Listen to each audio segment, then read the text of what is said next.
I love that is probably my favorite guest intro ever on Motley Crew. So congratulations. Hello, everybody. Welcome back to the channel. This evening, we have Motley Crew episode 26 with the one and only Ponderings of Pete, who is doing a mukbang during our chat, which is super cool. That's the first time we've had a mukbang on any of my live streams, I think, officially. Yeah. Less the ASMR type of deal.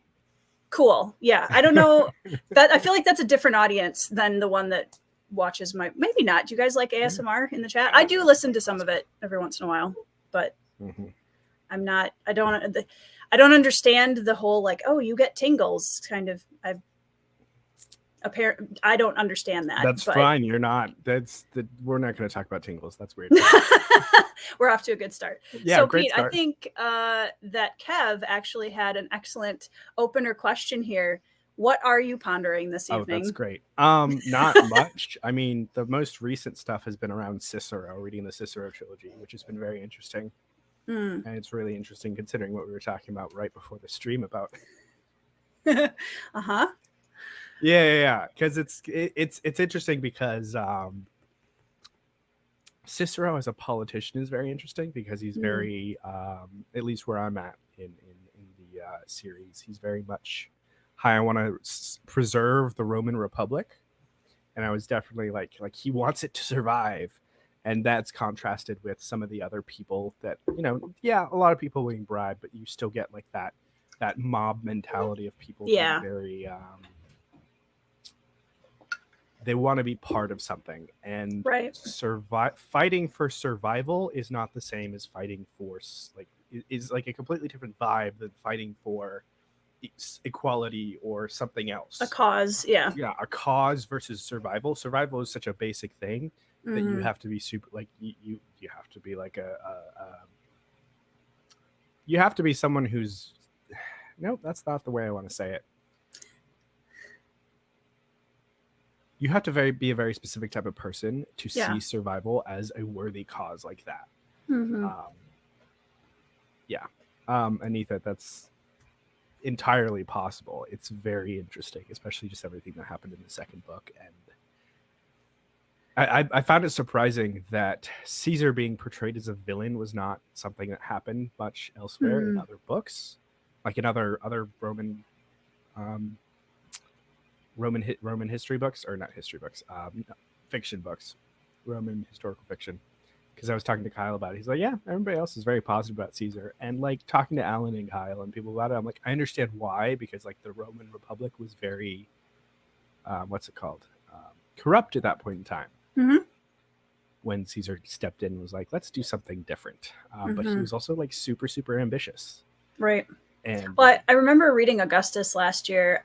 He wasn't in a ton of the book, but Cicero, like the little bits that existed between Cicero and Caesar during that,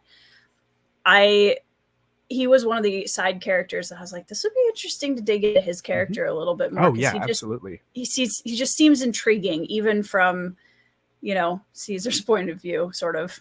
Yeah, from Augustus's point of view. Yeah. Cicero, reading Augustus, like, so before I read Augustus, I had like random facts that I knew about the Roman Empire. I didn't know that much. I knew that Julius Caesar was a thing. I knew that Augustus was his nephew and took over for him and did really well. I wasn't exactly clear on the difference between the Republic and the Empire. Like, I wasn't aware that there was a big difference between the Republic and Empire eras. Sure. And then like I'd heard the name Cicero before. I knew who Mark Antony was, and I had some random stuff from Assassin's Creed Origins that involved Cleopatra's story that I was like, this is probably like kind of there. Yeah. But like Augustus, and then reading this one as well, like there's a lot more history that I'm, understanding a little bit more about. That's really interesting.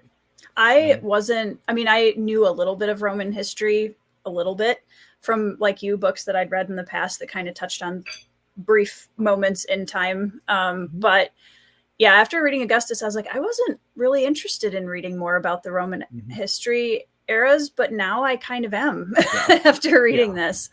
So yeah, I mean, from what you've read so far, do you have a favorite in terms of like, this is one that just really made Roman history the most interesting?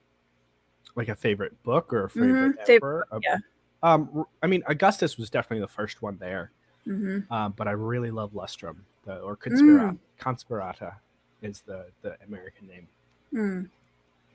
That was really just... Is that from the I Claudius? No, that's the Cicero trilogy. The second book of Cicero.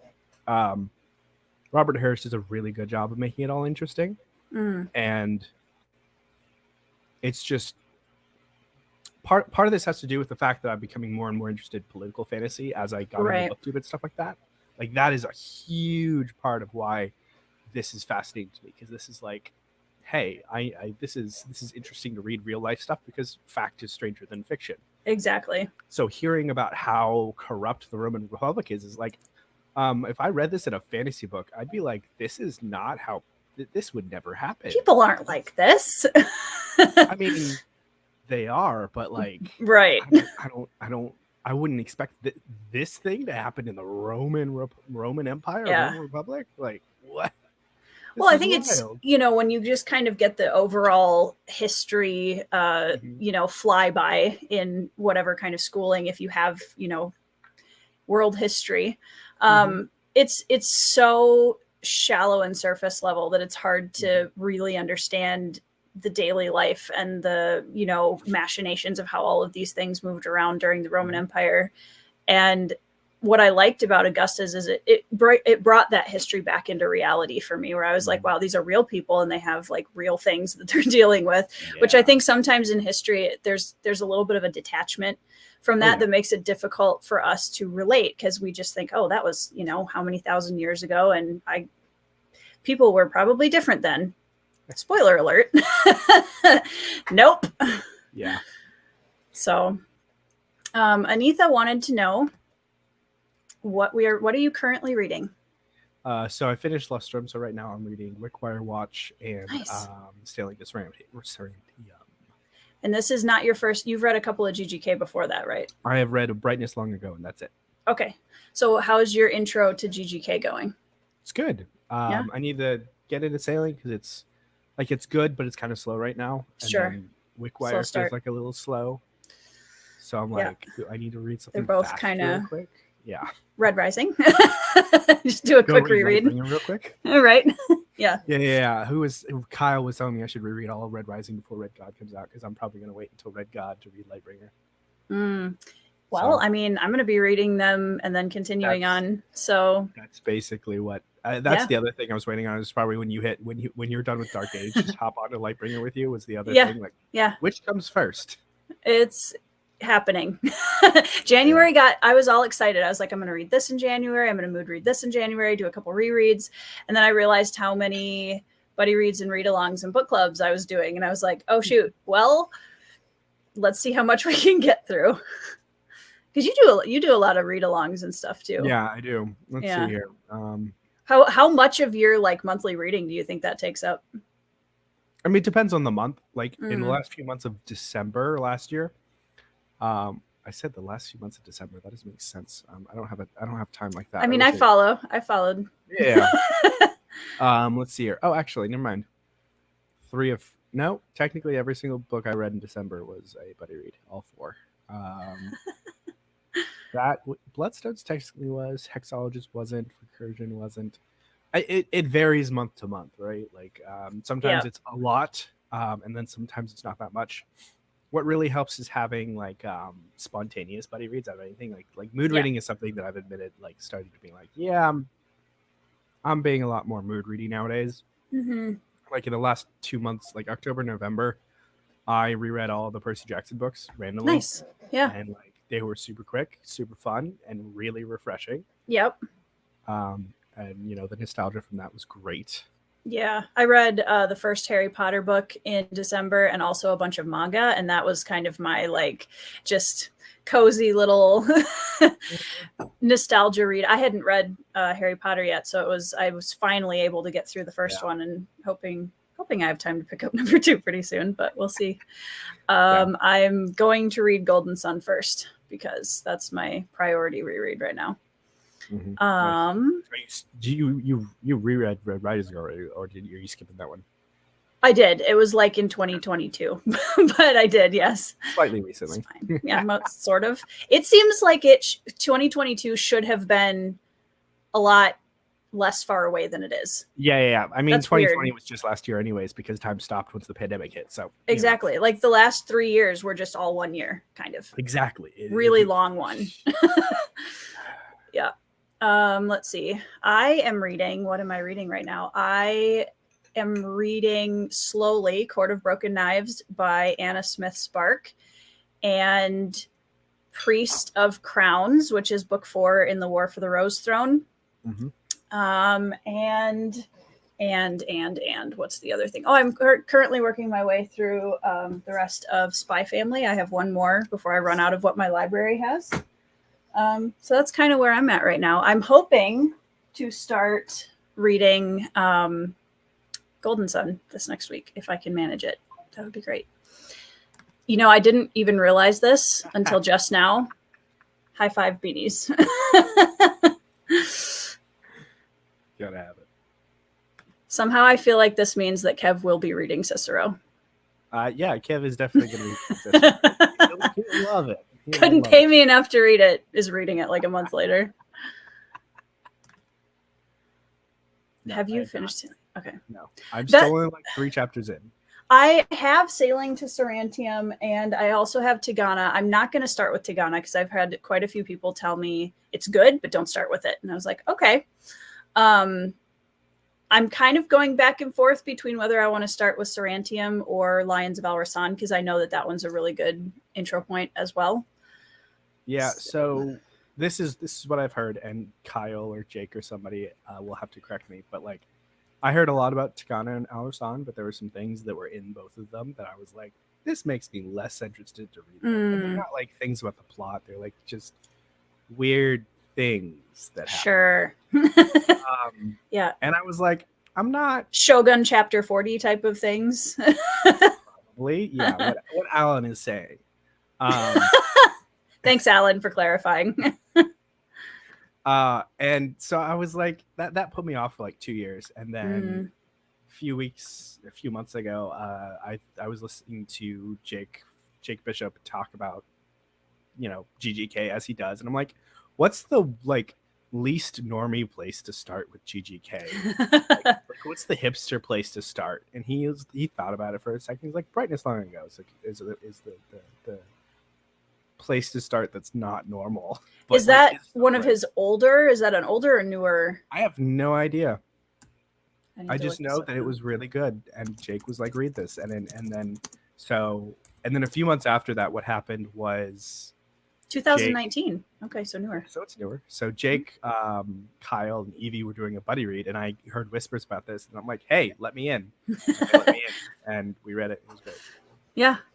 That I do love spontaneous buddy reads where you realize that several of your friends are kind of sort of thinking about reading the same book as you at the same time. I'm hoping that I can manage to jump on to the live ship read along that's starting in February, because I am going to read that trilogy this year.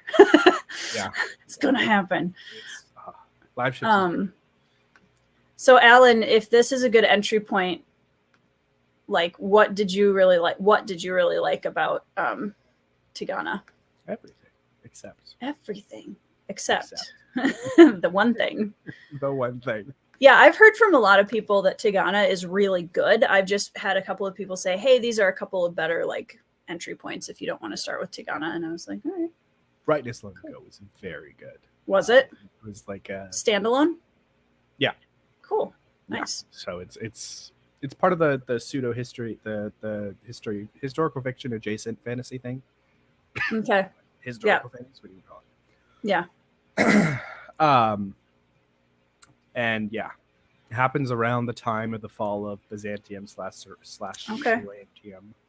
Which it is hilarious. It's a Worcestershire shosh. Yeah, Constantinople, I say. Yeah. I didn't know if it's, I mean, if you can kick me out, Evie, if you really want to. I'll just do a read along by myself. Evie's telling me that there's technically a sequel to Brightness. But it's a standalone.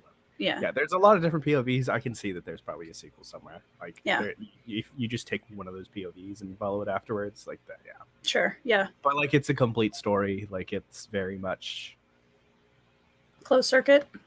Mm-hmm. So you really, thanks, Evie. I figured. I was just making sure. I don't want to, intrude or anything.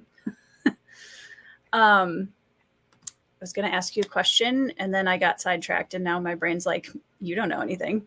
Oh, I know what I was going to ask. Political fantasy. So political fantasy is something that I didn't really think was something I enjoyed until I think I was reading this last year, and like the politics in a lot of the books that I read this year, like I don't want that to be the only thing that the book is talking about, but I find it really interesting when the authors can weave a lot of the political structure into the storyline, still being character focused, of course.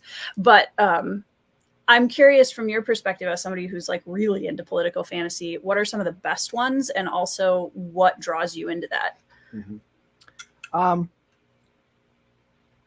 So part of it for me is a lot of themes of leadership and stuff like that. For me, really, because one of the things that I enjoy is reading about people making really like just hard decisions. Yeah, like you feel for them and you can sympathize with them. Everyone's copying Alan. You heard it here first. No. I started reading Malazan before whatever. Well, I don't know. Let's see here. I'm definitely not. But it's definitely the leadership aspects, right? Because that's a thing that I like. When I was growing up, I was in something called Civil Air Patrol, which is a random thing, which is a well-known secret that the Air Force has this, auxiliary that's a bunch of children. Sure. It's like ROTC, but like different and not associated with ROTC. Okay. Yeah. So one of the things that we studied in there was leadership, right? So I got a lot of like just when I was, 13, learning about all these different types of leadership and stuff like that. And I don't necessarily specifically like, oh, this type of leadership or this type of leadership. It's one of those things where you just you notice it a little bit more, or I feel like I notice it a little bit more. And then on top of the leadership aspects of everything, it's also the mystery, right? So with every like it's its own sort of mystery and puzzle to put together. Thank you, T. But so the mystery, like I when I was younger, I read a lot of Agatha Christie. So like, mystery is like a really like, and Hardy Boys, Nancy Drew. Mystery is a really big part of my DNA as a reader.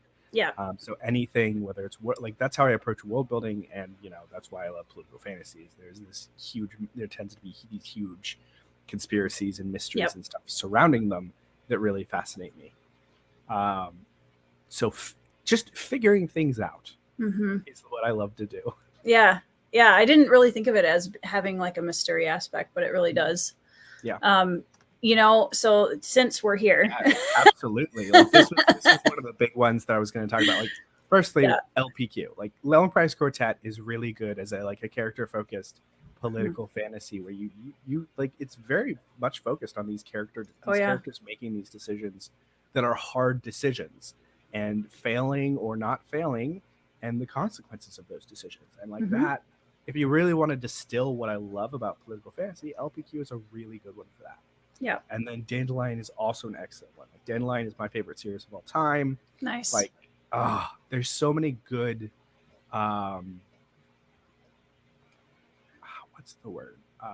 Aspects to Dandelion that you get so many different characters and so many different perspectives, like on what's going on. Yeah. And there's a lot of gray there, right? You have characters that make these really, that are objectively, not objectively, that do some really great things for the Empire, but like, at what cost? Yeah. And yeah. Also a lot of like nice lines and stuff like that.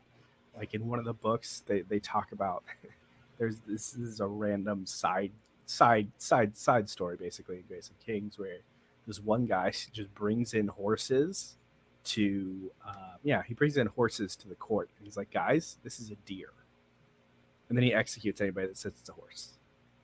Nice. Yeah. We love a tyrant. Stuff like that, I'm like, that's hilarious and beautiful and terrifying.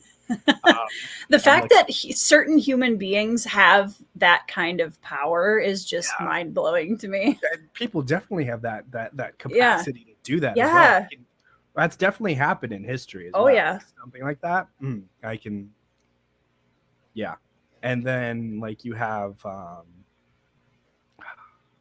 just the characters involved with Dandelion Dynasty are just amazing. And there's this one particular character that's just like, you love to hate them because, like, they do things that you're like, I understand why you did this, but I hate you for doing I hate you for it. Yeah. And or you may not even understand. You say, I hate you for doing this. And then, like, you know, we know you benefited this nation, but, like, at what cost? Mm-hmm.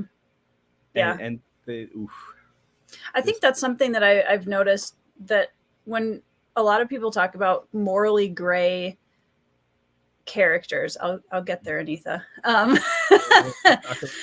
We're ignoring them because, you know, we're not supposed to have a chat. So, but what I was going to say was that I think a lot of people talk about how they really want morally gray characters in their books, but then they get really mad when there are morally gray characters in the books that they read. And it's like both LPQ and also Greenbone Saga this year for me, like, to me, that was, I loved how both Fonda Lee and Daniel Abraham did such a good job of removing their authorial voice to the point that there was not a single moment in either of those books where I felt like I was being told how to feel about any of the decisions the characters were making. And I'm just like, that's beautiful. I love when I, as the reader, am invited into the space of the story as a character in a sense. And I'm able to just completely inhabit that story, make my own decisions. I'm not being told, this is the bad guy, this is the good guy, vote accordingly, you know? Because you're a Greenbone fan too. I am. I mean, absolutely. Like, I loved, and I gushed about this last year too, but I love that kind of epic scale that's so intimately character focused, but it's like on such a massive scale outside of these people. It's so good. So I'm going to go back to the voice of the rabble over here for a second. The voice of the mob. Yes, the mob is being angry. We support everyone's favorite series here on the channel, Anitha. If Pete wants to pick Dandelion Dynasty, he is welcome to do that. Let's see. I thought there was another question. Did I miss something? I will say that I like LPQ better than Greenbone, but, like, Greenbone, like, to me, did live up to the hype, and I was very glad for that. They're very different tones. I think they accomplish a lot of the same things, to be honest, which was one of the cool things. Like, reading them both in the same year was really interesting to me because I think there's a lot of similarities in what they're doing, as opposed to, like, the tone and the prose and all of that is obviously very different. But the very character focused over a lifetime of decisions, it's very political, it's very leadership based, and, like, I actually found that reading them alongside each other was very interesting to see the similarities. Yeah, there are a lot of similarities. Yep. And that's exactly right, Alan. Fonda Lee ripped off Daniel Abraham. Now, the interesting thing is, like, it's really interesting to, like, listen to authors talk about their stuff. Yeah. So one of the things I was listening to recently is I was listening to a bunch of Adrian Tchaikovsky interviews. Yep. And he's read he reads a lot. And he mentioned that he's read KJ Parker before. And I was like, interesting. Okay.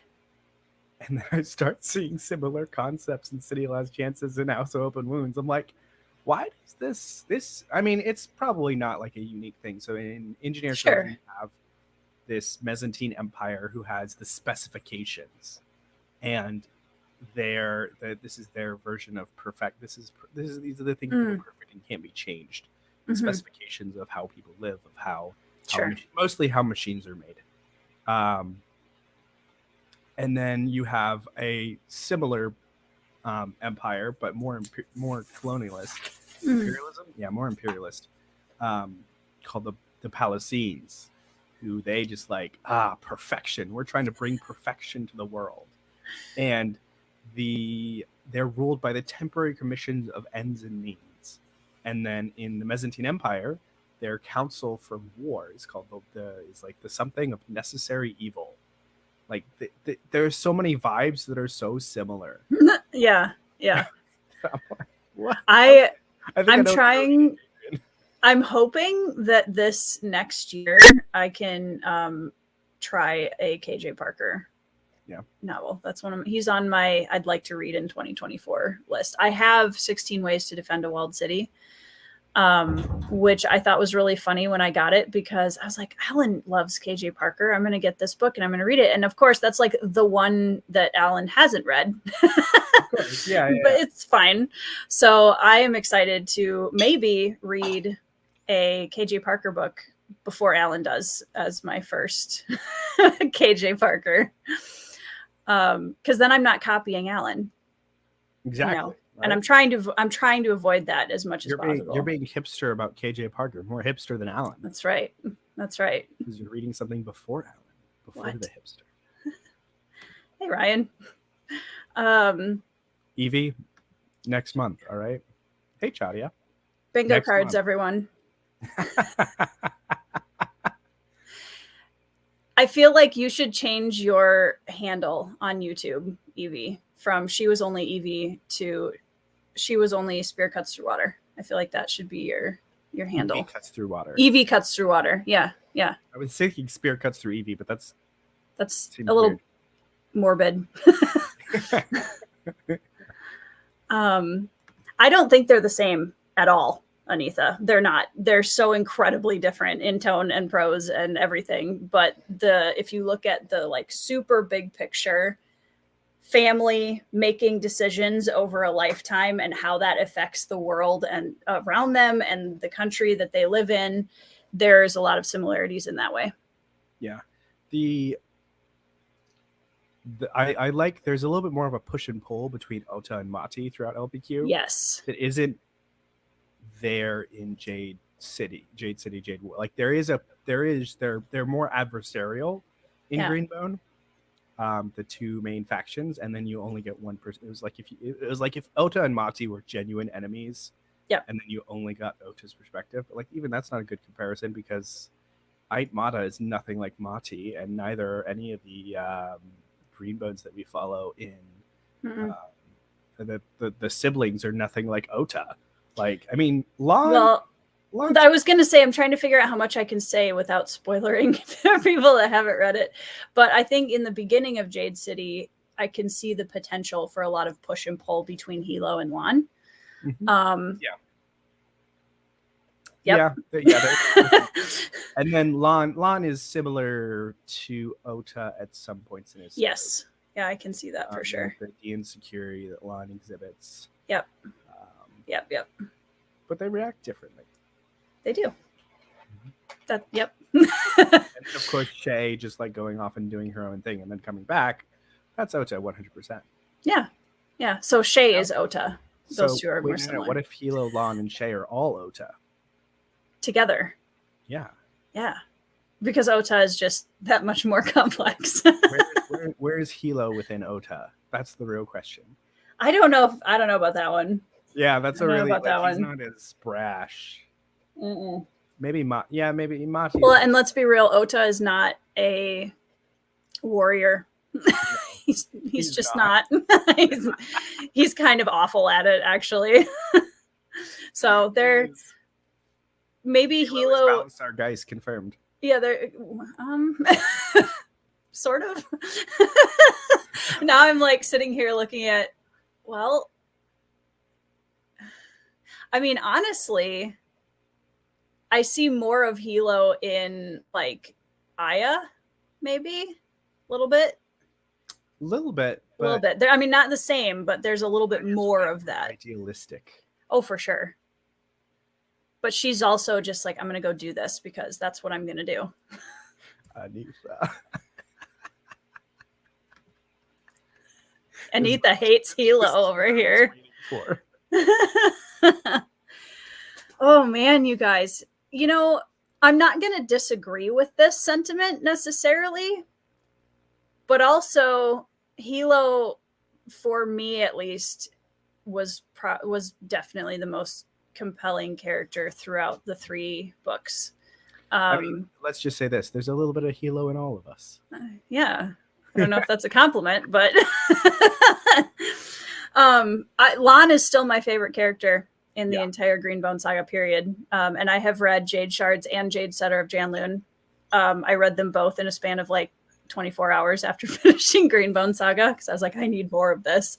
And seeing, because Jade Setter of Janloon, for those in the chat who don't know, is a novella that is set before the Greenbone Saga. And like seeing Lon at the very, very beginning of his leadership, and just it was so nostalgic. I got really emotional. Leave me alone. So in terms of characters, what are some of your like, just these are my characters? They from different series. Like, what are some of your favorite characters of all time? So Ota from LPQ, and then Kuni Guru from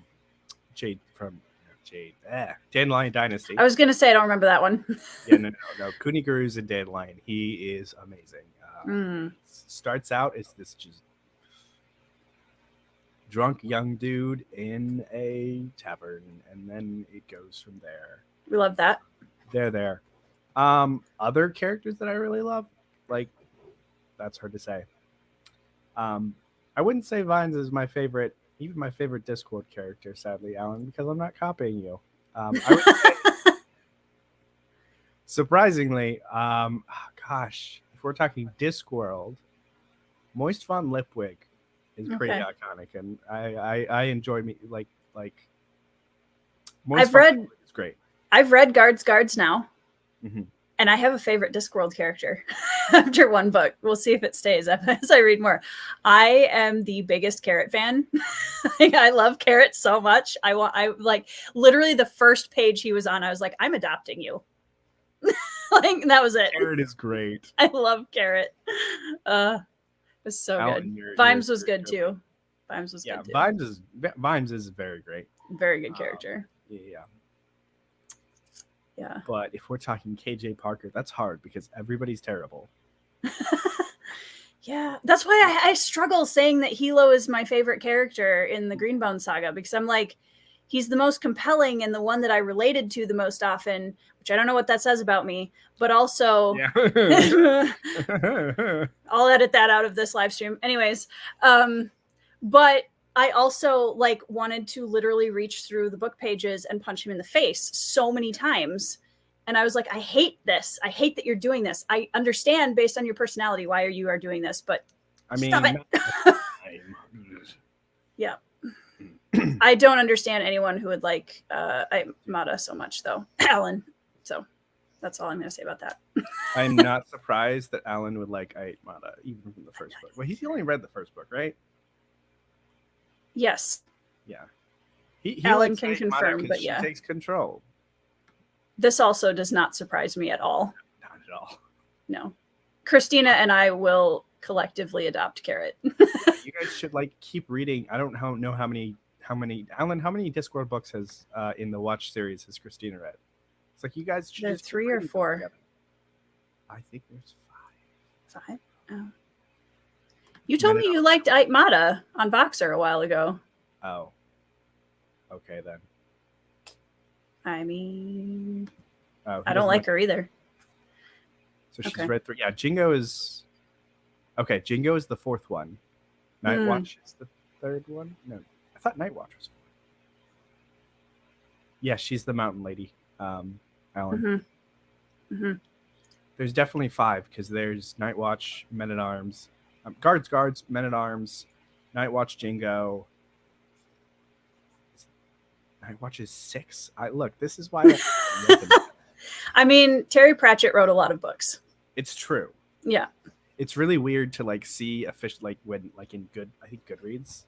Yeah, there was one place where it was like Discworld number 16, and then the next one was like no, it was Wikipedia I was looking on. It's really funny. 8 Night Watch books, not 5, Tori. I just read my first one in January. Okay, like I'm such a noob. Gosh, I'm such a noob about Discworld. I don't even know. I just know Carrot, and Carrot's awesome. That's all I know.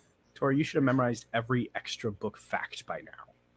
You should know what drugs he almost did when he did them. Or I don't think he did any drugs. Probably he might have. Who knows? I don't know anything about drugs in Terry Pratchett. You know, there's literally a floating turtle that is the world. So. Yeah, it's true. Yeah. I mean, turtle with elephants and a disc, and where's he going? That's some kind of acid right there. Yeah, somewhere. Like some of the pictures I've seen of Discworld, that's like an acid photo. I want to go back now and watch Alan's unboxing of the like really fancy special Discworld encyclopedia thing, because now I actually know some of the characters that he was showing off in the pictures. You're like, oh my gosh, is that what he looks like? I also really liked the patrician. He was really interesting. I liked him. The patrician is very fascinating. He's a very interesting character. Also, the little Motley Crew of the Night Watch just made me very happy. Going. Like it gets I love it. In the next one. I am definitely going to keep going with those. I appreciate comedy in books. Like, I'm going to not say anything super mean about Dungeon Crawler Carl because Katie is in the chat. However, I liked the story, but when it crosses a line into this just really trashy, gross, especially sexual humor, I just don't care. Like, to me, there's not really an art to that. I appreciate comedy when it's done in the way that Discworld does it, where it's there, but it's smart and it's perfectly timed and it's so funny. Katie, I love you and you know it. So that's hilarious. Yeah, Veterinary is so interesting. I like him. He's cool. Yeah, Veterinary is really just every time he's in the books, I'm just like, what are you gonna do and why are you doing it? What's the second one? Men at Arms. Vita Clay is 3. Okay. Cool. Shoot. They all heard me say that I related to Hilo, and now that's the end of I'll be canceled. Canceled. Oh my gosh, you did XYZ thing that Hilo did, that means? Because you related to him? That basically means you did it. I mean, he's a hothead warrior archetype, which is like the character that I always relate to. I always write them in there. You will find one in every book I ever write. Like, couldn't tell. Yeah. You probably would not be able to guess who it is in Bloodstones, Pete. You probably wouldn't be able to. Yeah. No, and I understand that. In Katie's defense, yes. And I will say that there were a lot of things about Dungeon Crawler Carl that I did really like. So, yeah. He does. And I think it's one of the things that I find really interesting about this is I read Janny Wirtz and Terry Pratchett in the same month. And I'm learning all sorts of very interesting things about books and myself as a reader as I read these very different authors so close to each other. Because both Janny Wirtz and Terry Pratchett have this insane command of language and making it work for them. They could not be more different. Like, they couldn't. And where Janny's is just this really rich, more on the dense side of prose, where it's like every word is so flowery and it's building this big visual image. Pratchett has just the comedic timing is so spot on every time. And it's not just like once in the book. It's like every page. I laughed more 3 times. Right. I laughed more in Guards than I think I've laughed in the rest of the books I read last year. So that made me happy because it's been a long time since I've read something that had a little bit more of a comedic flavor to it. And it was just, yeah. I do a really good job of masking it. I'll just put it that way. Hey, it helps that we're not like, it helps that BookTube is mostly a roughly drama-free place, except in very specific places. It tries really hard to be a drama-free place. Yeah, I think tries to be chill and let everybody like their books, unless somebody comes in and say, "Look, look, Dandelion Dynasty is better than Long Price Quartet." I mean, if you really wanted, you wouldn't want to say that if you didn't want to start drama, but of course. Yeah. What Katie is saying, that I was actually thinking this, and I'm stealing it from Katie because she said it. So I was first. Bancroft is really good with language and with a lot of his writing. I noticed it a lot more in Hexologists. That's because there was actually 1 or 2 words that I had to look up, which was that's rare for me. Yep. So, are you going to start Senlin at some point, or do you have? Yes, I would like to. Yes, I have the problem of having all of these big series that I need to start and read, and not enough time in my life to do it. Just read Hexologist then. That's a. I think you would also really like the Hexologist. Okay. It's got its own sense of humor, and there's a little bit of, it feels like a bit of a Pratchett influence, I think. Some of the biting humor. It's about a healthy married couple. We love that. Really great. Yeah. More of that in fantasy, please. And it's pretty short, so definitely. Nice. Yeah, it's really good. Yeah, also, Katie will probably only be friends with me long enough to get me to read Books of Babel. Then it's over. Yeah, but Books of Babel is really, really good. And I hope that he does something like Dresden or whatever, where because this is a crime solving duo with magic. Like, I think it'd be really cool if but it's not in the modern day, of course. It's in like Victorian type of place. So is it like gas lamp-ish? Yeah, gas lamp-ish is probably the right place for it. But it's really good, and I think he could do the monster of the week basically, or mystery of the week really well with those, and I would very much enjoy it. Because that's going to be a series, right? It is, but I don't know if he's said, because he, after Books of Babel, I think he went away from the internet, which is like sad. Yeah, but also fair. Yeah, it's fair, but it's sad. So I would really like to know how long that series is. He's planning on it, because if it's a trilogy, I'll be like, okay, but can you make it longer, please, and just like do more, and just like, yeah. So keep writing, and just, you're not allowed to stop. Oh, you're gonna, do the whole Stephen King thing where you lock you in my basement, make you write. I mean, well, not precisely the Stephen King thing, because I think that the Stephen King thing was more like obsession and something else, but we won't unpack that right now. I just want him to write. I don't need anything else. Yeah.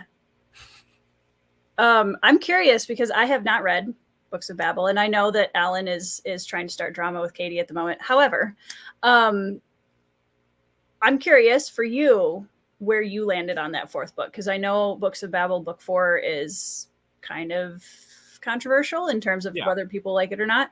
So I'd be curious to know which side you landed on. I think it fit. Like people say they don't like it, and there are things that they didn't like. I think there's things that I wanted more of. Sure. But the ending of 4 fits very well. It's very much. It takes it takes this background theme that's mostly been in the background most of the books. It was kind of more forefrontish in Senlin Ascends, and it takes that and it just, hey, this is the ending because of this, and it's weird and wild, and you're like, what? But it fits. Yeah, like, it really fits if you're really. I don't want to say if you're paying attention, but like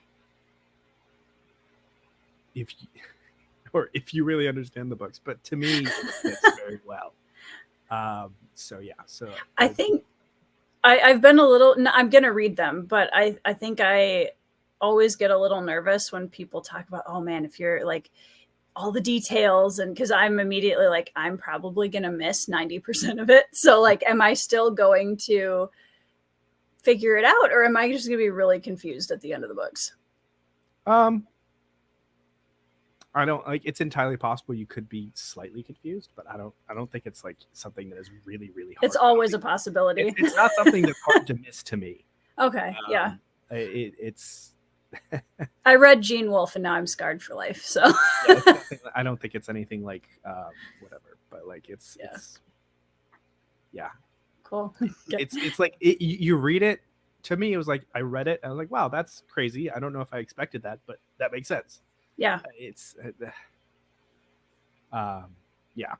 And then everything, like, it feels like there were almost two separate storylines happening from then. And one of them, you're like, oh, I didn't really realize. No, actually, no. It's more direct than that. Remembering more of Arm of the Sphinx and some other stuff. Yeah. So question for you on that, with kind of tying in all of the stuff that we've been talking about in terms of characters and political fantasy and influences, do you want to talk at all about what kind of themes or things that you are interested in exploring as a writer? We can start. How long have we got? It really depends on what is firing my imagination at the moment. I think sure. The one that I had, the fantasy trilogy that I have sort of planned out, and I need to do more specific planning for it before I continue. It's kind of about the failures of different parts of the political, parts of either the political economy. Like the first one I'm doing is very, it's what is it called? Corpocentric. It's a corpocracy, if that's a word, like where it is now. Yeah, it's where it's weirdly, it's not cyberpunk, but there's a thing basically. The way the representation in the government works, it's a representational government where that your company can represent you in the government, in like the Senate or whatever, if you work for them. So like making your business bigger allows you more control of the government type of deal. Sure. And the failures of such an extreme capitalistic state. And then from there, rebellion. And then the third one, I'd like to do failures of a socialist government that comes out of a rebellion like that, but it might turn more French Revolution. I don't know. Sure. Similar. Those are just vague ideas for the second two that I haven't really explored as much. And then, of course, the other stuff that I'm kind of working on is just depression related to time loops. Sure. I think one of the things that kind of sparked my interest, I was watching, it's on Hulu. It's called Palm Springs. It's a time loop movie with Andy Samberg, and then the chick that plays the mother in How I Met Your Mother. Okay. It's an amazing series, or not series. It's an amazing TV or movie. It's a movie. Gosh, beautiful movie. Love it. I was watching it with a friend, and all time loops are about getting out. Like all time loop that I've seen is about getting out of the time loop. And I was like, what? How do you build a society in there though? But wait. Wait. Okay. What's gonna happen if you're just like, I'm staying here and I'm good. I have to figure out how society works within it. I have to figure out how my mental health is gonna work. Stuff like that. So kind of playing around with that concept. Yeah. Of okay, like part of it is like, okay, like there's people wake up randomly in the time loop. So the way I'm looking at it is it's probably going to be a bunch of short stories, but I think it's probably going to work the best with all the ideas that I have.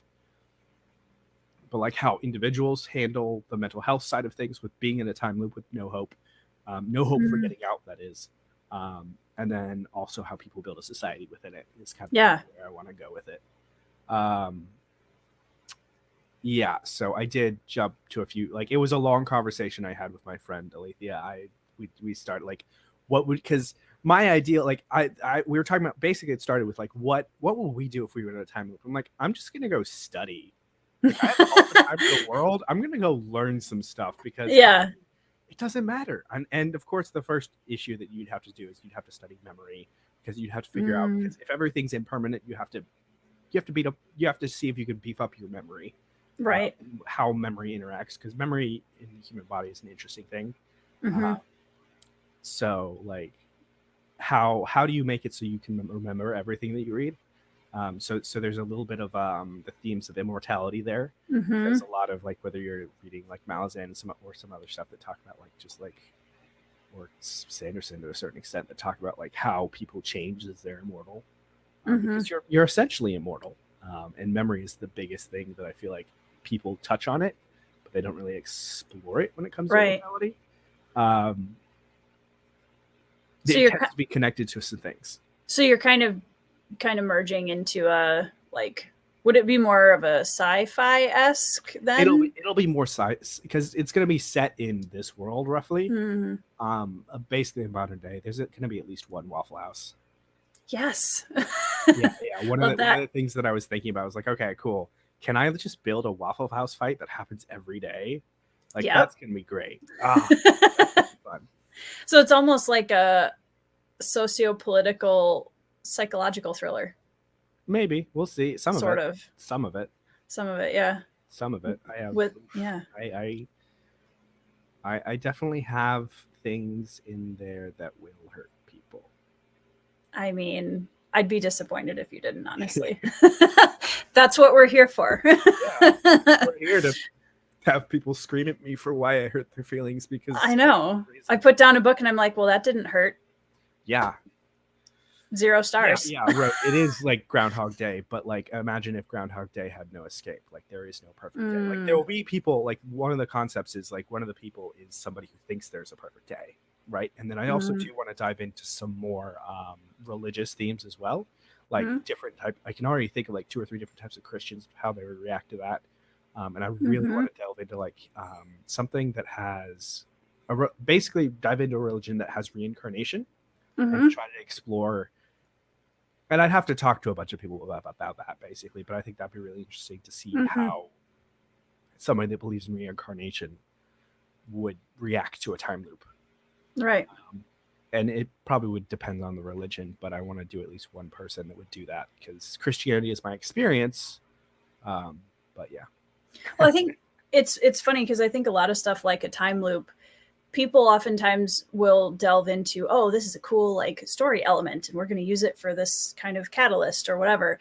But not a lot of stories really sit down with a clipboard and are like, okay, but actually, how would this work for real? If this actually happened, there's a little bit more of a fantastic element and kind of that more of a suspension of disbelief, I feel like, in a lot of stories about things like that.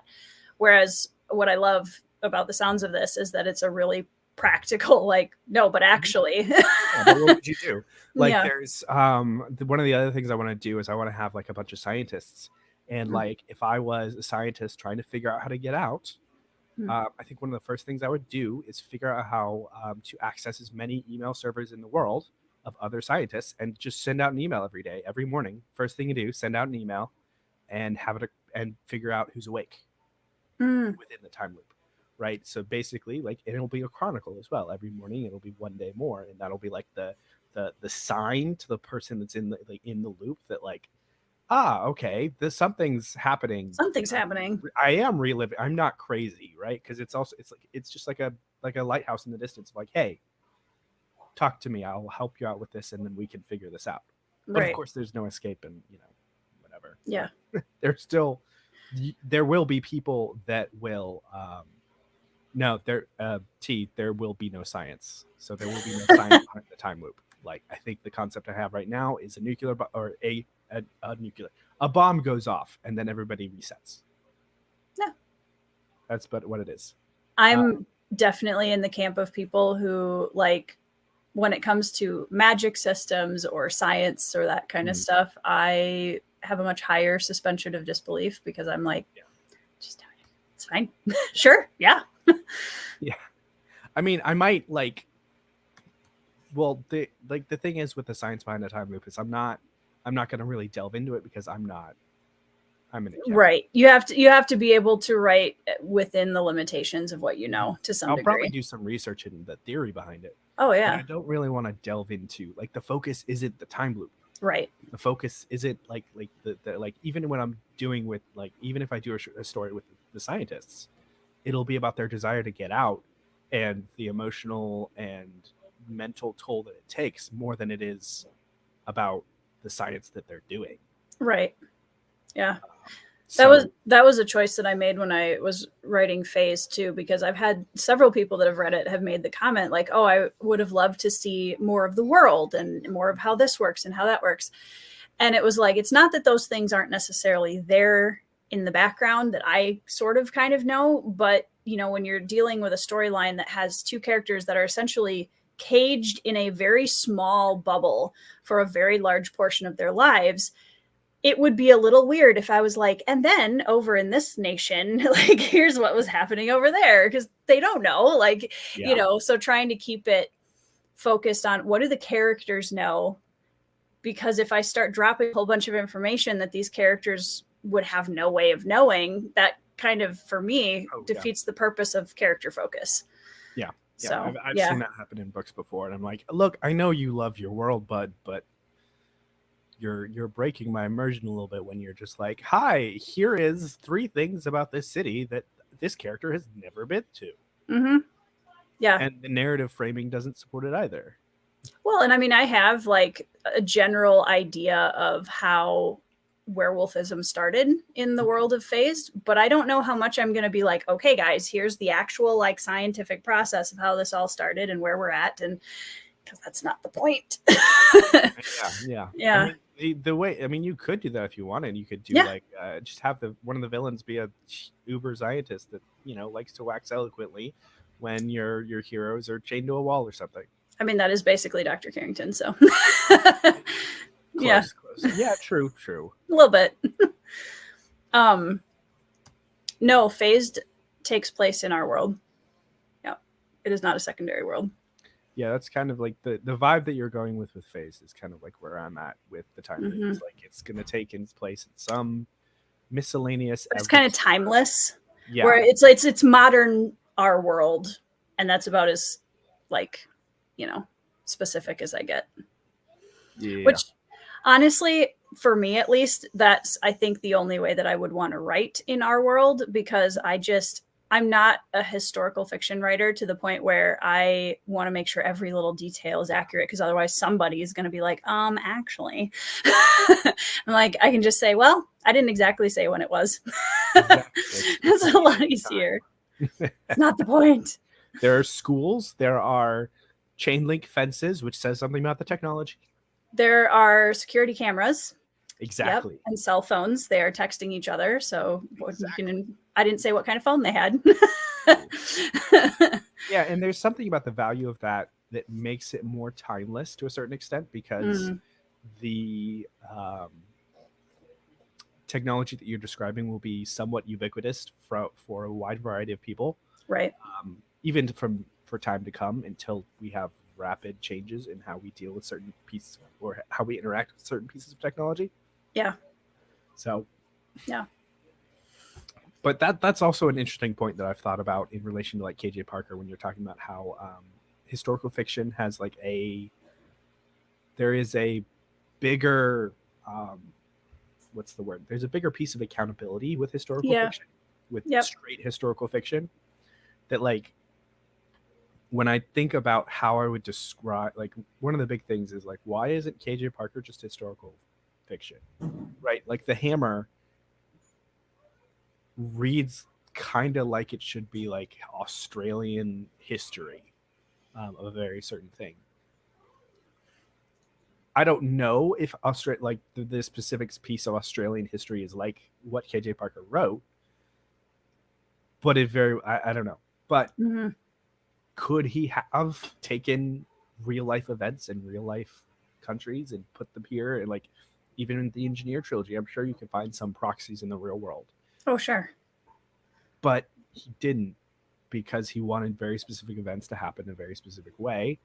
And the level of scrutiny, I think, that historical fiction comes with, it requires a completely different writer than KJ 100%.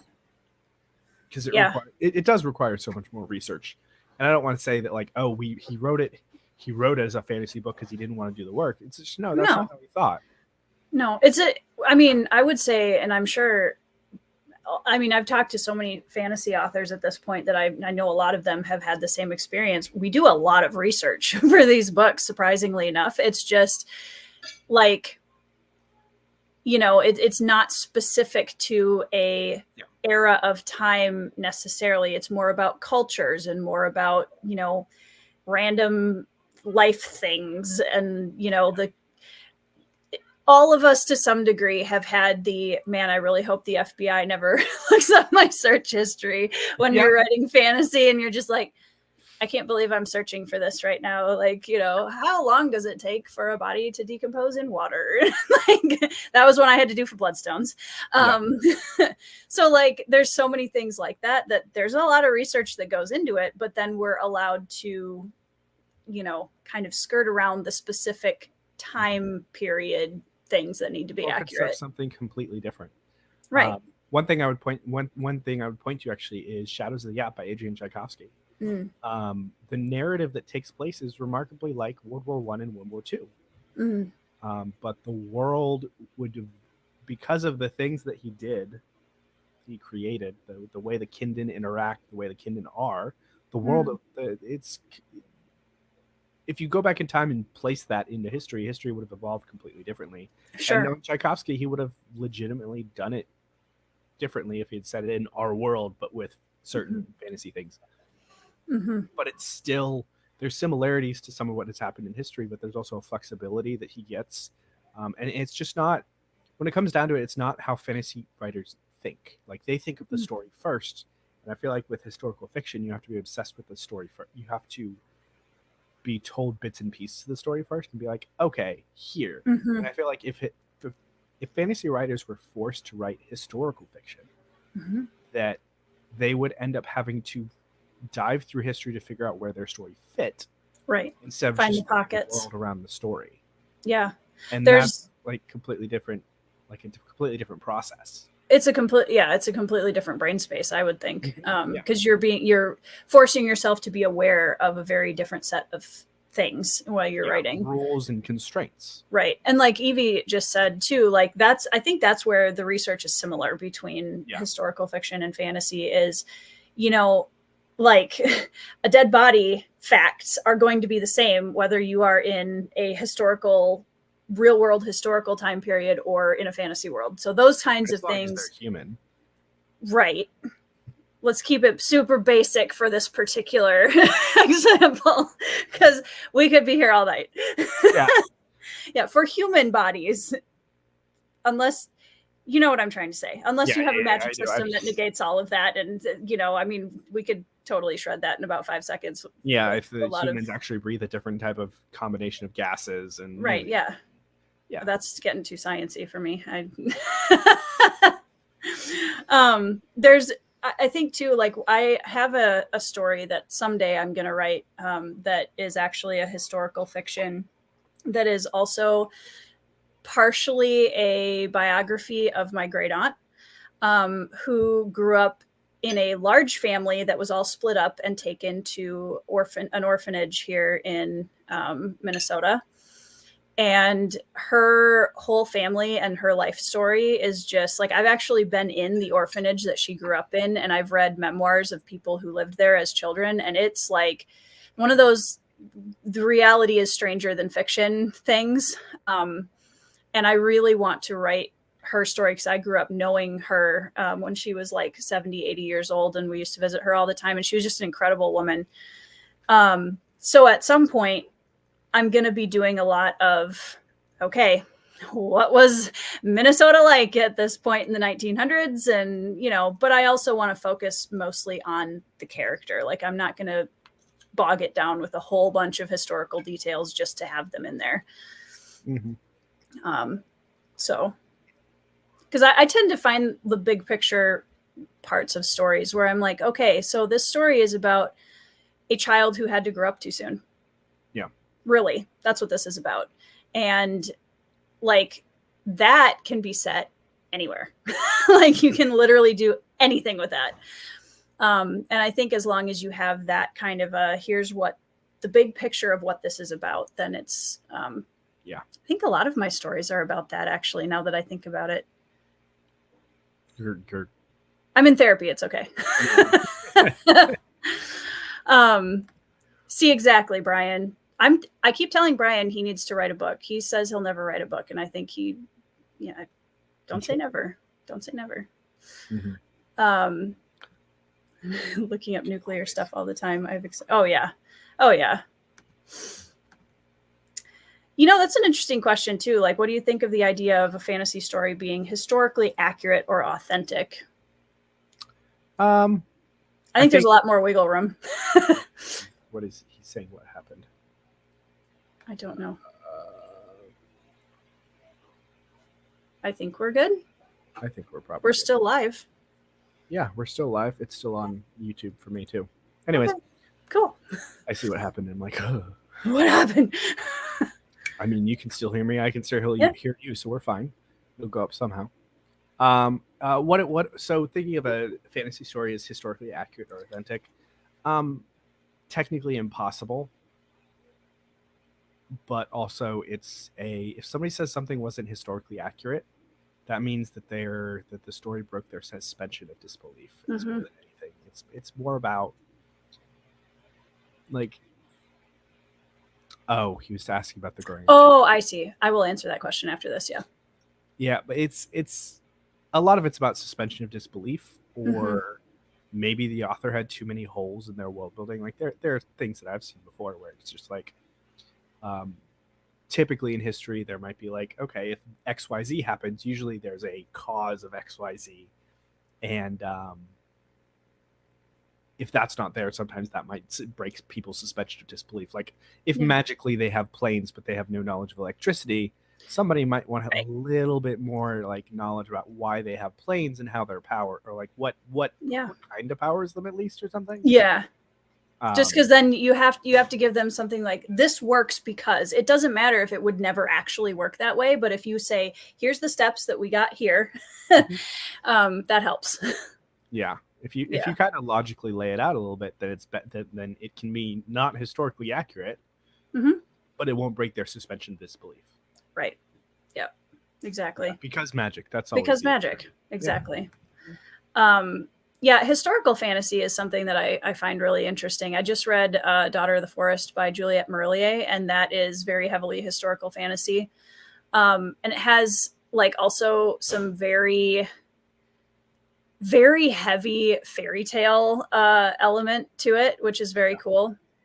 I really liked it, actually. But I think she did a really good job of walking the line where I could clearly tell, like, this is Irish mythology, like Celtic mythology. You see that there, or you see the, and she also has like the Anglo-Saxon kind of stuff coming in and all this, whatever. But I never asked questions about the historical side of things. And maybe that's just me, but I was just like, this is so good. And I appreciate that we have the like faint silhouette of history on the outside of this story that I know it's there, but I'm not focused on it. What roughly time period was it set? Because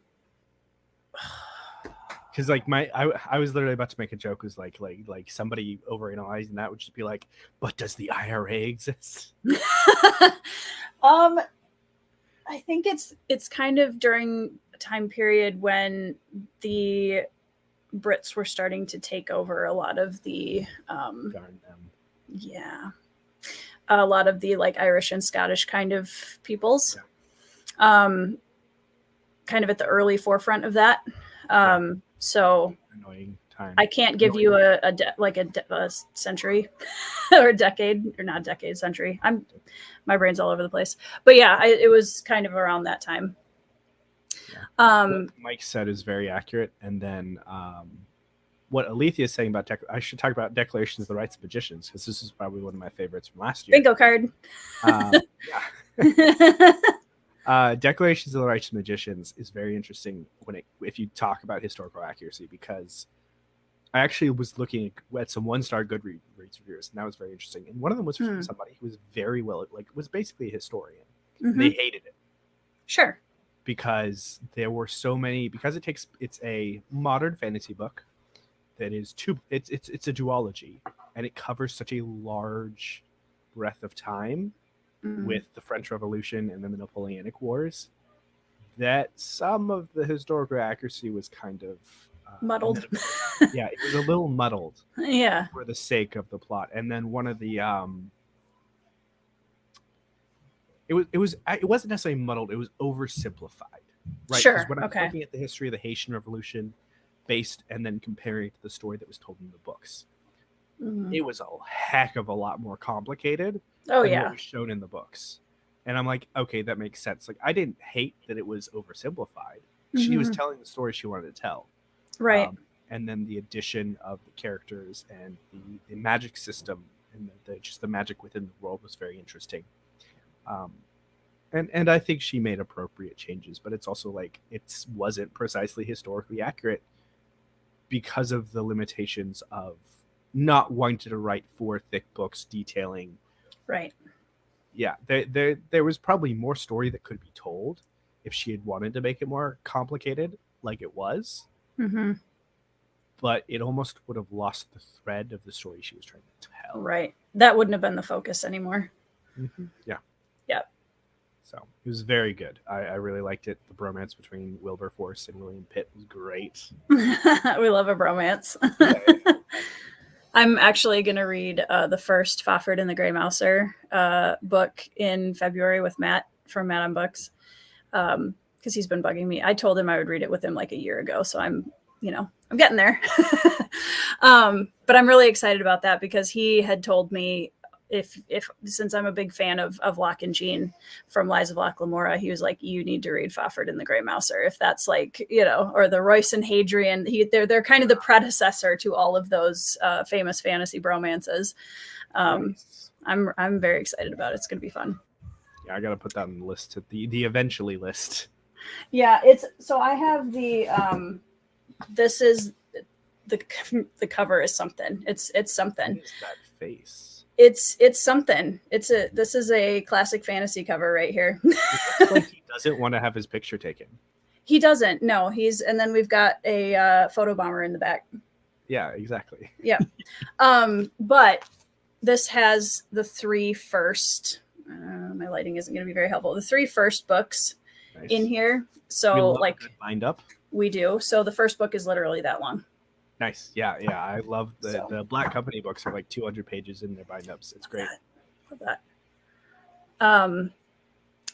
Just as a super quick nutshell to answer your question from earlier, Britton, with my aunt, she was the oldest of 9, and all of the children, her father was a cobbler, made shoes and fixed shoes, and he could not support his family. And so, she and her siblings were taken to the orphanage, and the parents ended up losing all 9 of their children.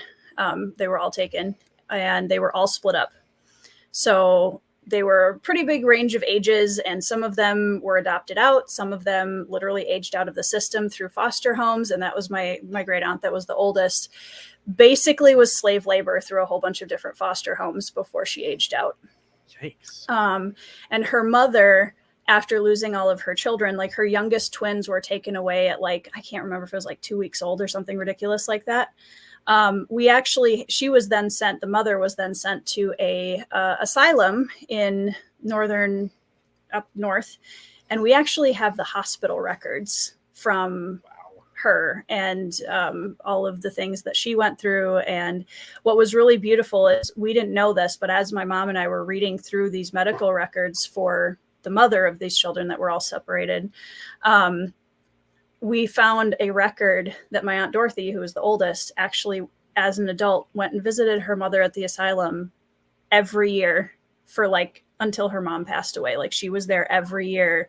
And it's just, there's so many really cool, it's a really heartbreaking story, but it's I love stories of resilience. And my great aunt was like, the kids were all spread everywhere. Most of them didn't even know, some of them didn't even know they had siblings. Like the youngest ones didn't know they had siblings. And then when they were all between the ages of like 60 and 70, my grandmother found them all. Wow. And actually got them all, the ones that were still living, were all able to get back together and meet, some for the first time. And it was just incredible. So I have enough like family historical records, and also having met my great aunt, and my great grandmother was her sister, that I have a lot of, like, I don't want to lose that story, because it's just there's so much there. That's awesome. Yes, also that, which is probably why I explore that in my stories so much. But yes. So yeah, going back to childhood, since we're talking about children, you mentioned Percy Jackson and the Olympians. What, I'm assuming that was a kind of formative series for you. That was my Harry Potter. Nice. So that, Percy Jackson, and then what were some of the other, like, these are the early Pete Reader DNA series or books? So Percy Jackson, definitely The Hobbit. I read The Hobbit multiple times. Lord of the Rings I read at least once in the teen years. What else do we have? There's a lot of random fantasy books that I don't remember the titles of that I read, because we were big library goers. Sure, us too. So like, and it was really just funny. Take your bag in and just kind of scoop them off the shelf. We didn't have a bag. We had to carry it ourselves. But the classic, just like, no, you can't take this many books. We'll be back here next week. Yeah, the books will be here next week type of deal. You know, and then like the summer reading challenges where they give you a sticker on the wall, and by the end you're just like, I've read hundreds of books. How many stickers do I get? Yeah. It's like they only have 10 on the list that they give you, so you need to like get multiple of those lists so you can give them to them. So yeah, let's see here. What else we got? So we got Nancy Drew and Hardy Boys. I read all of those. It was very interesting, because there was a point in my life where I read all the Hardy Boys, and like every time I would go in, I was like, look at the Nancy Drew ones, and be like, no, that's for girls, and then walk away. And then eventually in my life I was like, you know what, it doesn't matter, I'm just gonna read it's a mystery. And yeah, the only difference was the characters were different. You followed a girl, but it wasn't, they were the same story. Like they were basically the same structure and everything. So I still loved them, and it didn't matter that I was following a girl. So that was an interesting period of growth. Aragon's a big one. That one, like that was probably the first one that I started loving new releases. Sure. Yep. So I started reading it when Eldest, the second one, was the only one that was out. So waiting for Brissinger and waiting for Inheritance to come out. I remember that. To like long stretches of time where I would reread the books multiple times. I started marking those up because I had read them so many times, and marking them up with theories and things like this. It just that. Have you read Murta? No, I actually just got it for Christmas, but I haven't read it yet. I keep saying it's Murtagh, I know, but I keep saying Murta because that's I can't get the actual pronunciation out of my head. I'm like, sounds it's like Murtagh. a tavern keeper's wife or something. Yeah, I don't know. Murtagh. I think it's Murtagh, right? Murtagh. Sorry. I mean, yeah, everybody will go. Yeah, sure. Every single reader will have watched this, obviously. Well, and also, like, spoiler alert, I met her. So, like, yeah, she lives. Yeah, you're right, Alethea. There were more explosions in the Hardy Boys, but like, that's, I don't know. They just come on. Girls like explosions too. Okay. Says the barbarian. I know. Well, I mean, honestly, though, that was one of the reasons why in a lot of books that I read when I was a kid, I was such a little tomboy, which probably is super shocking to everybody here. But I had a really hard time relating to female characters in books. I ended up reading a lot of the for boys books because I was like, well, yeah, they're more fun because they're just like, woohoo. Like, and all the girls are like, oh my gosh, I got so tired of like middle school catty girl characters. I couldn't handle it anymore. Yeah. Yep. I see you, Casey. Yeah. Yeah, no, it was, yeah, I ended up just not caring about a lot of that stuff, which was good. Agatha Christie's another big one. I was going to ask you who you would, which of her books you think I would enjoy. I've forgotten starting. So many of them. You're not Pete. This is BookTube. You're not a felon to forget anything you read. I was 12 and 15, whatever. Like, I don't. My thought process was completely different. My frontal cortex wasn't developed. Wasn't there yet. I was consumed. I think you would really. So when it comes down to, it's not necessarily the books, but it comes down to like the characters. I think you would like. Yeah. I think you would like Miss Marple, the Miss Marple stories. Okay. Yeah. She's just this old granny in, this old lady in a small town in England that she's like, yeah, people suck and I know it, and that's why I can figure out murders. Life goals. I love that.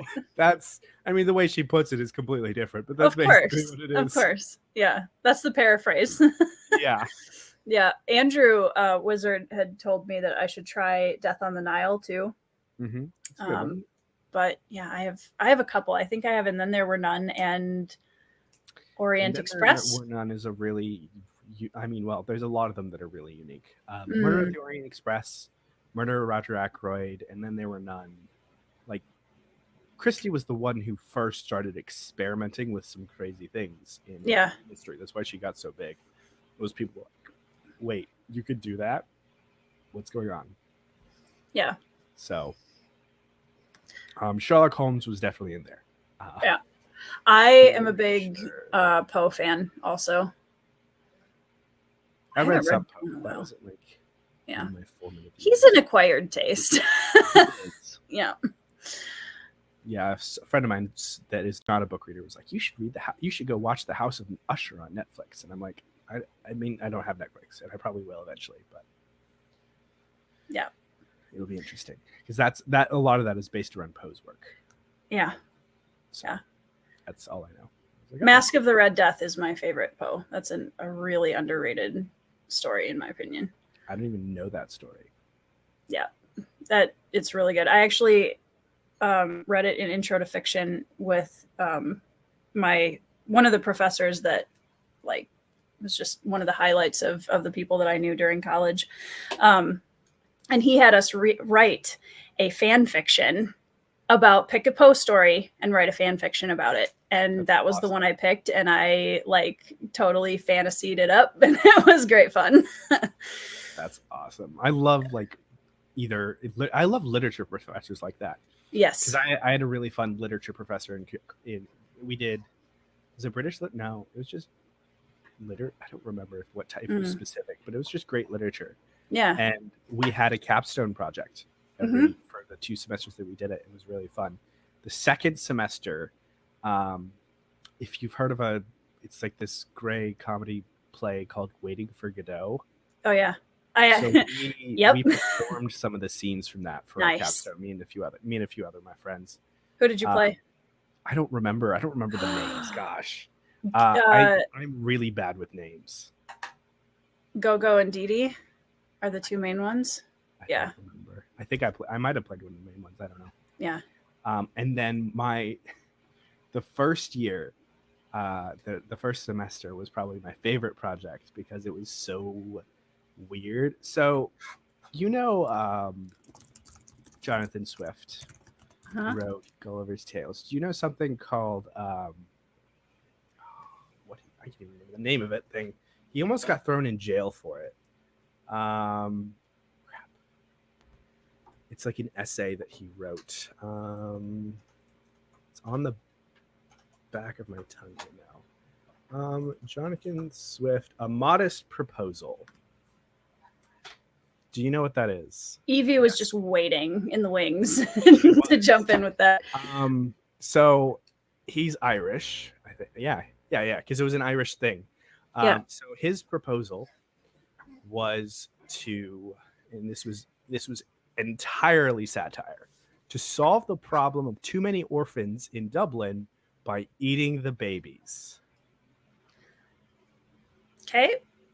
And it was so funny. Like, my favorite line is, my American friend assures me that the meat is very just that my American friend assures me it's very good, was just like so funny. Oof. So I wrote a I wrote another modest proposal for a modern day. Yeah. Which was also quite horrible. But it was also a satire, and it was hilarious. Yeah. Also fix the starvation problem. Yes, Evie. So I love that the title is A Modest Proposal. Like, it's kind of like the cover that's very deceptive to the story inside. Yeah. You know? Yeah. The long title is A Modest Proposal for Preventing the Children of Poor People from burdening to their being a burden to their parents or country, for making them beneficial to the public. Wow.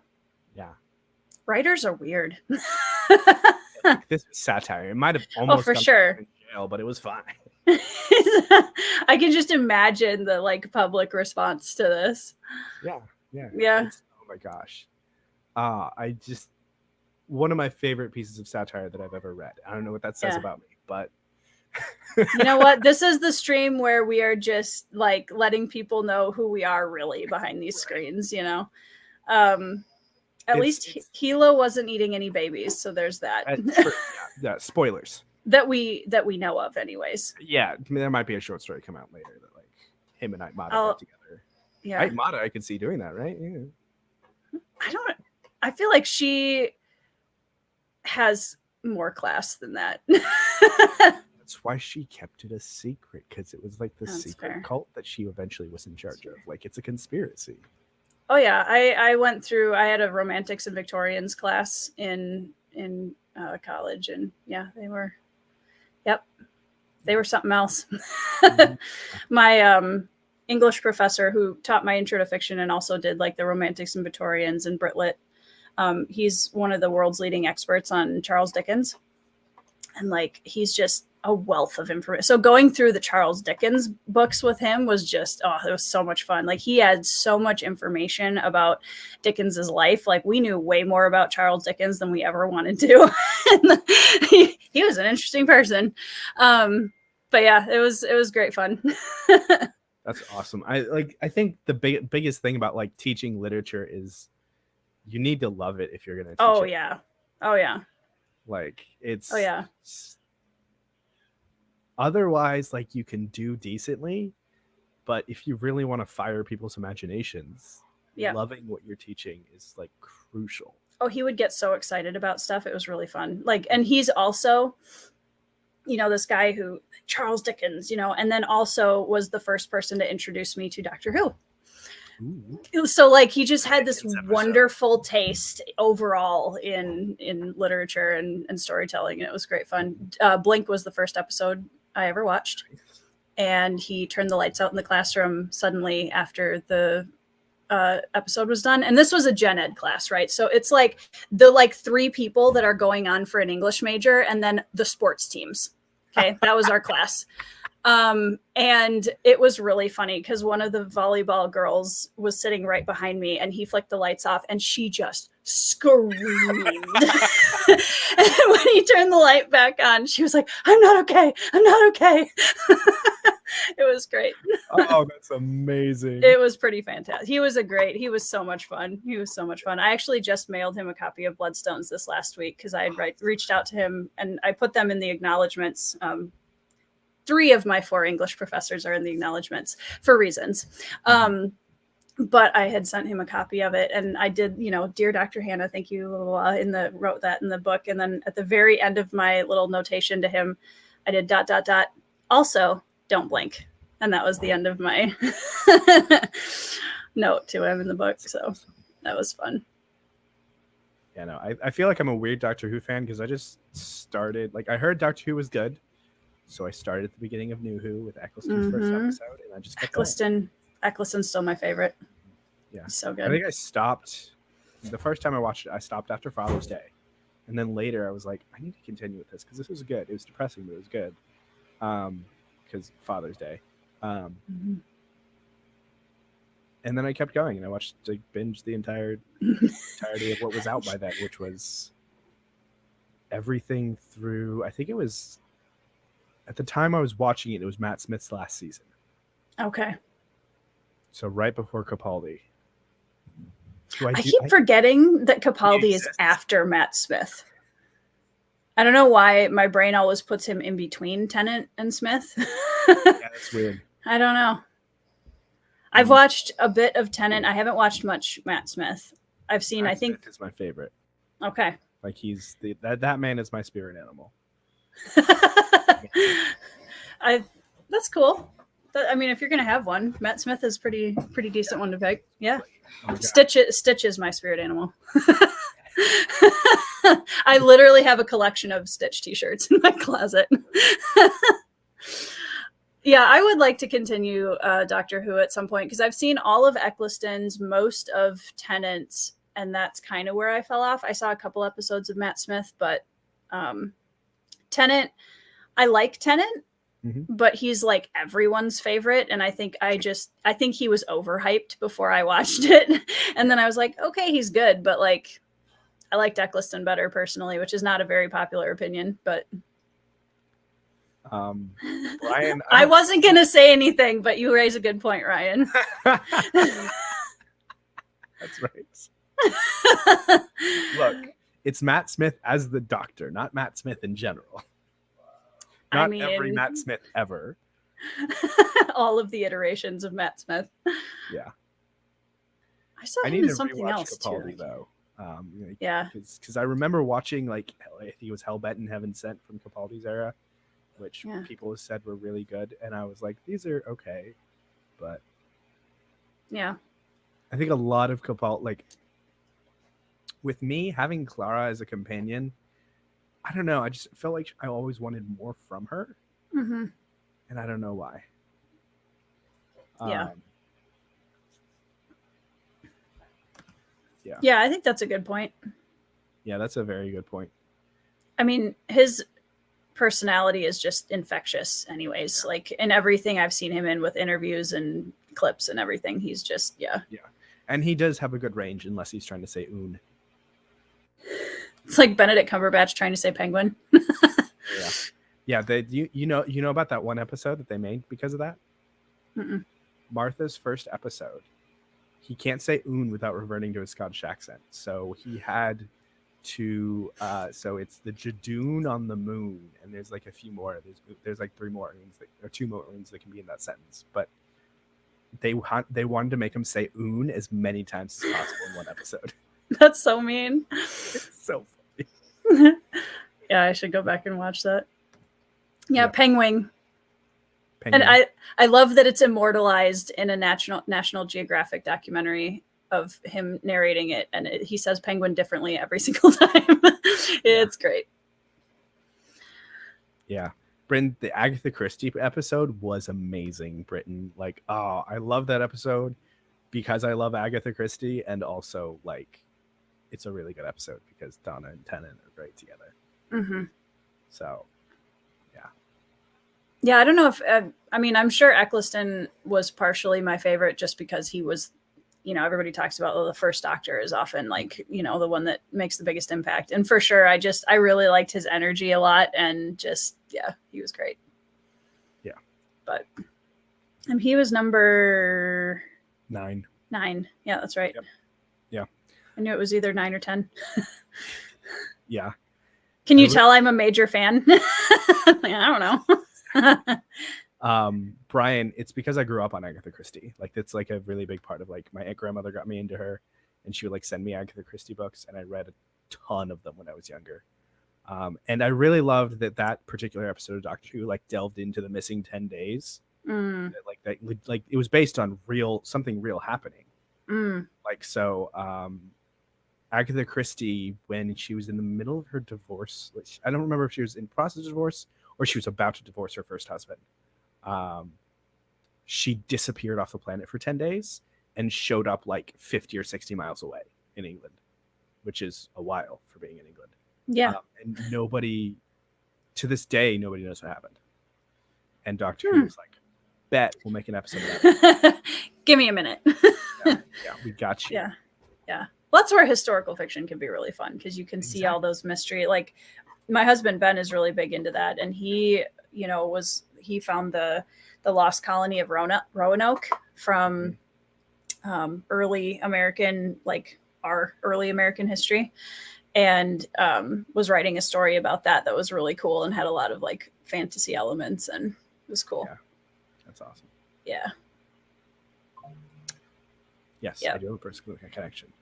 That's cool. Yep. My grandfather used to read me Robinson Crusoe when I was growing up. I remember sitting in the chair with him and him reading Robinson Crusoe. So that one always has kind of a nostalgic that. And he would just tell me, like, people will laugh at me when I say that Pearl Harbor is a comfort movie for me, but it's very true because I grew up listening to my grandfather tell World War II stories, and my grandfather is a very good storyteller, and he doesn't pull punches. He just tells the story like it is. So I grew up like that was just, oh yeah, that's World War II. And also bromance. So there's that. But yeah, it's interesting to look back at like those really early formative years of how we input storytelling, and how you can still see threads of that staying all throughout, not just the things we love to read, but if you get into writing, you're also pulling like threads of that into. Yeah, absolutely. Yeah, like those are, I'm so cognizant of that now with my kids being young, because it's like, I know that the things they're reading right now and that we are reading with them, that's their foundation for storytelling, which is cool. Yep. I went to a garage sale hosted by a lady who went to the first church that I grew up in. And I think I was probably 12 ish. And she had, the Xerox paper box lid full of mass market paperback books. And me being a voracious reader, I was like, Mom, can I get a book? And she was like, sure. And my mom was usually careful about like, what I was picking up. But I ended up getting Lord of Danger by, oh gosh, what is her name? It's to this day the only official romance novel that I've read all the way through. And yeah, I read it when I was like 12 or 13, and I was like, oh. Was it like one of those typical? Oh, it was spicy. Straight up. Oh, yeah. Bodice rippers, like. You know what's funny about it, though? It did actually have a story in there, which I was impressed by. Later on, I looked back and I was like, there was actually a plot there. Like, it was, there was some. You were 12 reading. Yeah, at the time, I was just like, I don't know. What's going on here? What is, I don't understand what this is describing. Like, but yeah, later on, I was like, that plot wasn't half bad. Had some redeeming qualities, I guess. Mm-hmm. Would I read it again? That might be an interesting, like, rereading a romance novel. Rereading your one and only romance novel. Right. Shred it on my channel. Does this hold up? You get a legion of romance people coming at you. Yep. I can't believe it. Yeah. It's not about that. You're reading it wrong. Don't read it for the plot. Yeah. I mean, I have to be careful how much I go after, like, ACOTAR on my channel already.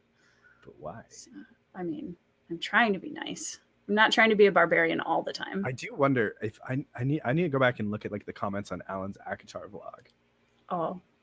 And I wonder if he got any hate comments from that. I'm sure that if he knew, he probably would have shared them with us and we would have laughed at them. Yeah. I wonder if there's any that have slipped through the cracks. Yeah.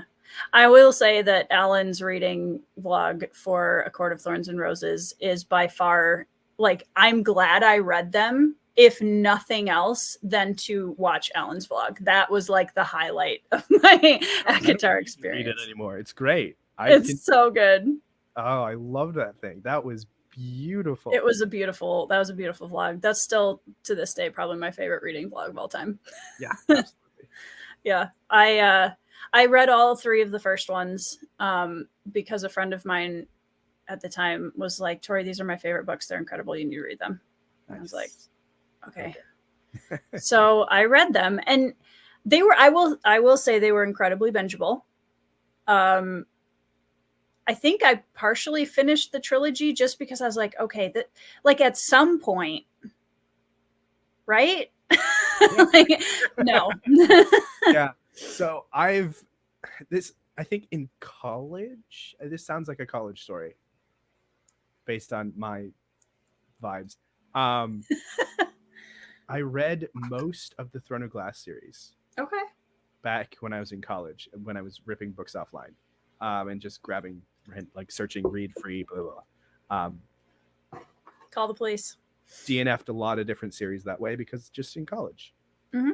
And I got through most of that, and somehow I got, I don't even know. I heard about ACOTAR was another book she read. So I was like, okay, these other ones are decent. So let me go read this other one. And I think I got about 10 or 15. I got to the point where she's in Fairyland, and I was just bored. She's in Fairyland. I was like, Yep. what? Yep. I don't, nothing's happening, and he's just even worse than the other love interest from the other series. I don't have time for this. I need to go study. I appreciate that people love this series and that it means a lot to them, and that's really, like, I'm only speaking from my personal experience. Like, I'm not here to be like, you know, people that like ACOTAR suck, because they don't. I have friends who love it. I actually have a friend, bless her, I love her so much, who has banned me from speaking about the series with her because it is her favorite series. And she's like, you're not allowed to talk to me about it. I'm like, okay. I will. Yeah, that's fine. Yeah. And that's really cool. Like, that's one of the things that I will say is, like, any book, if it hits us at the right time, there can be things in it that are incredibly impactful, and that's definitely not something I would ever want to like, you know, look down on. Yeah, I had if I started actually pulling apart why the book is so, like, doesn't make sense, I would be here for a while. Yeah, like, there's so many things, but yeah, I did my rant video, and I'm trying so hard to just leave it at that. Did you get any, like, hate comments or anything from that? No, I think it didn't. My video didn't get big enough, honestly. And also, I think all of the people that also didn't like ACOTAR found my video, and they were like, yeah. But it's still one in my top, like, 10 videos, I think. Nice. Yeah, for views. Huh? It's an ACOTAR video. It's going to do well. Oh, yeah. Well, I think it's funny because the most viewed videos on my channel are my Sanderson vlogs, my Rurouni Kenshin, like, anime versus movie films, and then, yeah, my ACOTAR rant, and then, of course, my top 10 fantasy of all time. It's shocking. And I'm like, I don't know that that's a really good representation of me as a booktuber, to be perfectly honest, but hey, whatever. It's fine. Yeah. I think mine is a little bit more representative. My top video, which is actually almost at 2K now, which is great. Nice. Is a Stormlight theory. And the only reason this theory particularly has done really well is because it's about the prologue to Stormlight 5. Which is coming out. I think within a few, I put that out like within a week of the prologue coming out, that he released the preview, and it's done great. The second one is my Shadows of the Apt first 5 book review. Like, I did a review. Why you should read kind of thing. Yeah, nice. Yeah. And that just hit 1K. I didn't know that. Nice. Congrats. And then after that, it's 3 Malazan videos and an LPQ. Nice. So. Nice. I still need to do my review for LPQ. You do. I don't even know how to start, to be honest. That's why I haven't filmed it yet. I'm just sitting here like, I'm just going to be like, this is amazing, guys. The end. It's been over a year since I read Dandelion Dynasty, and I don't have a review out for it. Yeah. Like a dedicated review. It's wild.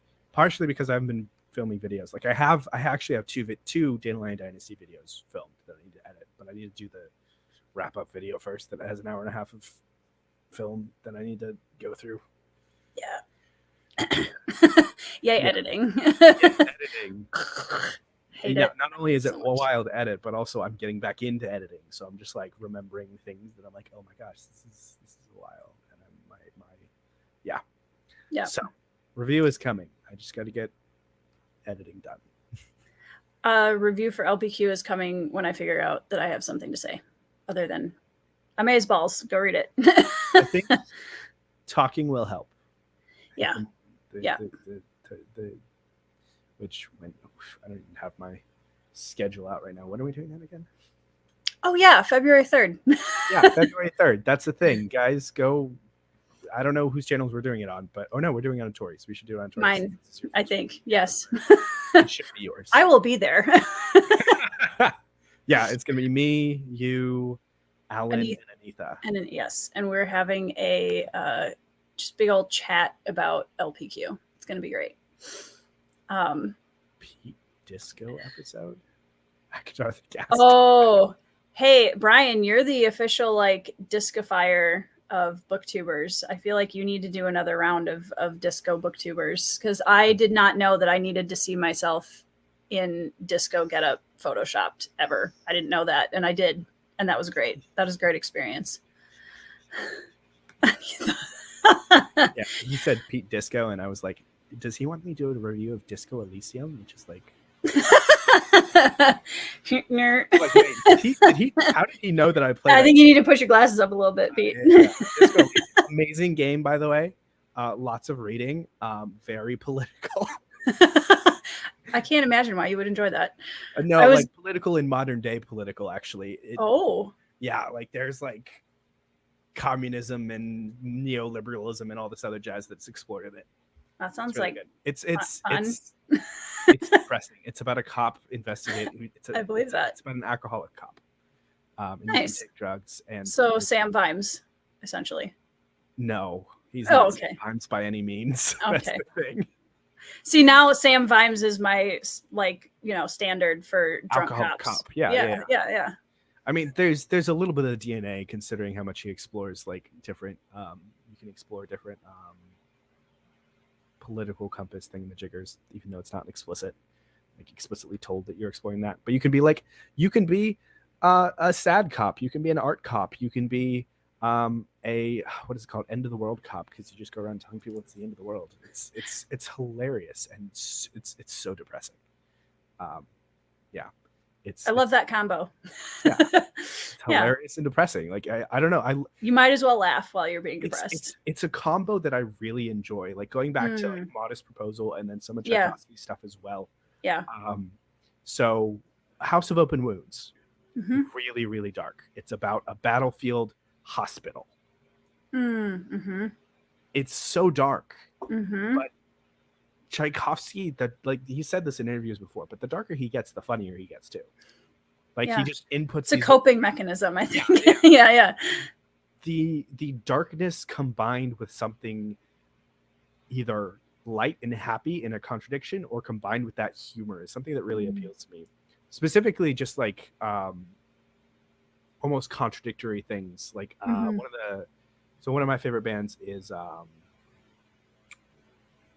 My Chemical Romance, and one of their songs, one of their later albums called Scarecrow, is a very, very, very happy tune, but the lyrics read like a horror movie. And that contradiction of everything is happy, but the lyrics are actually super, super dark, is something that really appeals to me, just because there's that contradictory nature to it.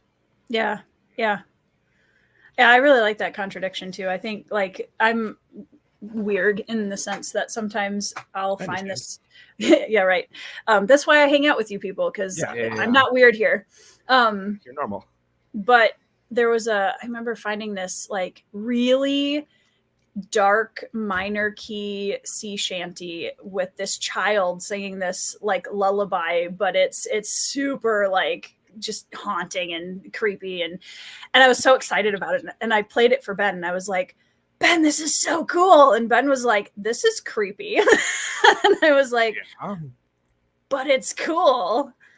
What do you remember what shanty it is? I will find it and send it to you on my Spotify afterwards. That sounds great. Yeah.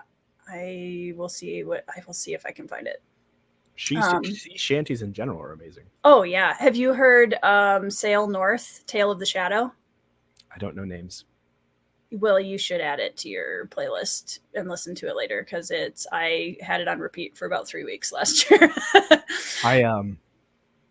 Something I'd like to do eventually is trying to remix sea shanties for fantasy books. Yes. Because so you remember when Wellerman Comes was really popular? I was rereading Red Rising when that happened. So I have at least a chorus and some other stuff. You should 100% do that. You could do like the same thing that like Bardcore is doing, but Yeah. It'd be great if I was a musical person. I mean, I'm not. You never know until you try. Yeah. I'm just Lever Johnny is a good one. What was the one you were talking about? Tale of the Shadow by Sail North. It's so good. Tale of the Shadow by Sail North. Okay, cool. Yeah, it's very good. And I can't wait. Also, his other one, hold on. Now I got to look at this because it's going to bug me. I think he might be the one that did the Bones, also by Sail North, I think is the one. There's a couple that I have. 2 videos on their channel. Yeah. I think it's the only other one. I think there's 2 that have like the kids singing, and that's one of them. There's another one that's... Yeah, I remember when all that was happening, there was one specific channel that like would do a shanty a week and like would do the background and the history behind it as well. I don't even remember what the channel was called. I have to see if like, am I still subscribed to that dude? Because he was like, he like had like the walrus beard basically, like he had the vibes going real well. Yeah, that was really fun. There's another rec from Ryan, Santiana by the Wellerman. Yeah. I feel like it would be fun to do a live stream at some point with some of us that are just like mega music nerds and just nerd out about music for... That's like... not me.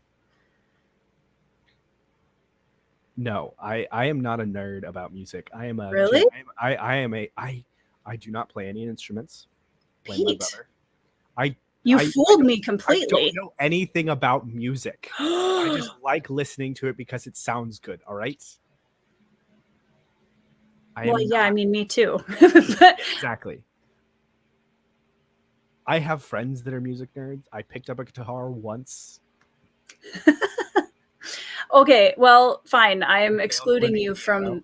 I will watch it because I love watching people nerd out about things that you realize that now I will invite you just because, and it'll be like... I'll be like I'll be the audience proxy of this story. I was very... You put off a very music nerd vibe, so I was completely fooled.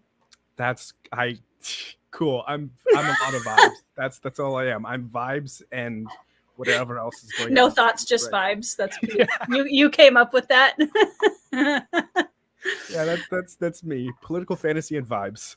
Yeah, that's fair. I feel like that's a good combo. I honestly, that's one of the things I remember hearing that phrase and going, that is me when I tried to do a book review. I'm like, no thoughts, just vibes. Here's how I felt about it. I love this character and I think you should read it. And I have nothing intelligent to say. Yeah. This is why I say I'd like to do that whole shanty adaptation thing. But like, I need someone who is music. I am not music. I mean, I have a friend who like he's put out his own music before, and he's really good. Like he makes the music and produces it and everything. Like he does the whole shebang. And then he has a friend that he has him and let me rephrase this. So he's a rapper, and he is great. And he has a friend that does drums, and then another friend that publishes it basically. So he's the guy I'm actually going to bring in Sanderson. Him and I are going to Dragonsteel Con in nice, which is gonna be great because I converted him. Are you gonna vlog it? So we can all live vicariously. But maybe we'll see. Yeah. Push me more to do that, and I'll. I will. The more people that demand it, the more is likely I'll do it. Okay, chat, back me up. I'm gonna cringe as I do it because videotaping things in public is what. Oh yeah, I mean that can be weird. I typically just, embrace the weird. I feel like I'm self-promoting, and that's just the cringiest thing ever. Yes. I mean, asthma has returned. Yes. See, but Pete, if you're once you have your book out, you realize you're gonna have to self-promote. I hate to mention that. Yeah. So I went to Ireland. Ireland was actually the thing that destroyed my channel, but I went to Ireland, and I was doing 2 videos a week for like over a year. Yeah. And then I went to Ireland, and it threw my whole groove off. Yeah. I mean, because it was Ireland. Darn it, Ireland. I have a thing that happens at the very beginning of August for my church that is like my busy season. Mm-hmm. So the combination of those 2 things. August is usually a slow month for me anyways. Yeah. So everything, my groove is thrown off, and I just haven't recovered from Ireland. Still. Yeah. Yeah. So yeah, I still haven't put that out, mostly because a lot of it was just terrible. I was trying to do a thing where I would like slowly pan the camera, but I have a bunch of basically 5-second clips that aren't at the right frame rate as I would want them to be in order to do that slow pan as I do for the things. So I just didn't. The quality of it is not what I want, and I also don't know how to do vlogs.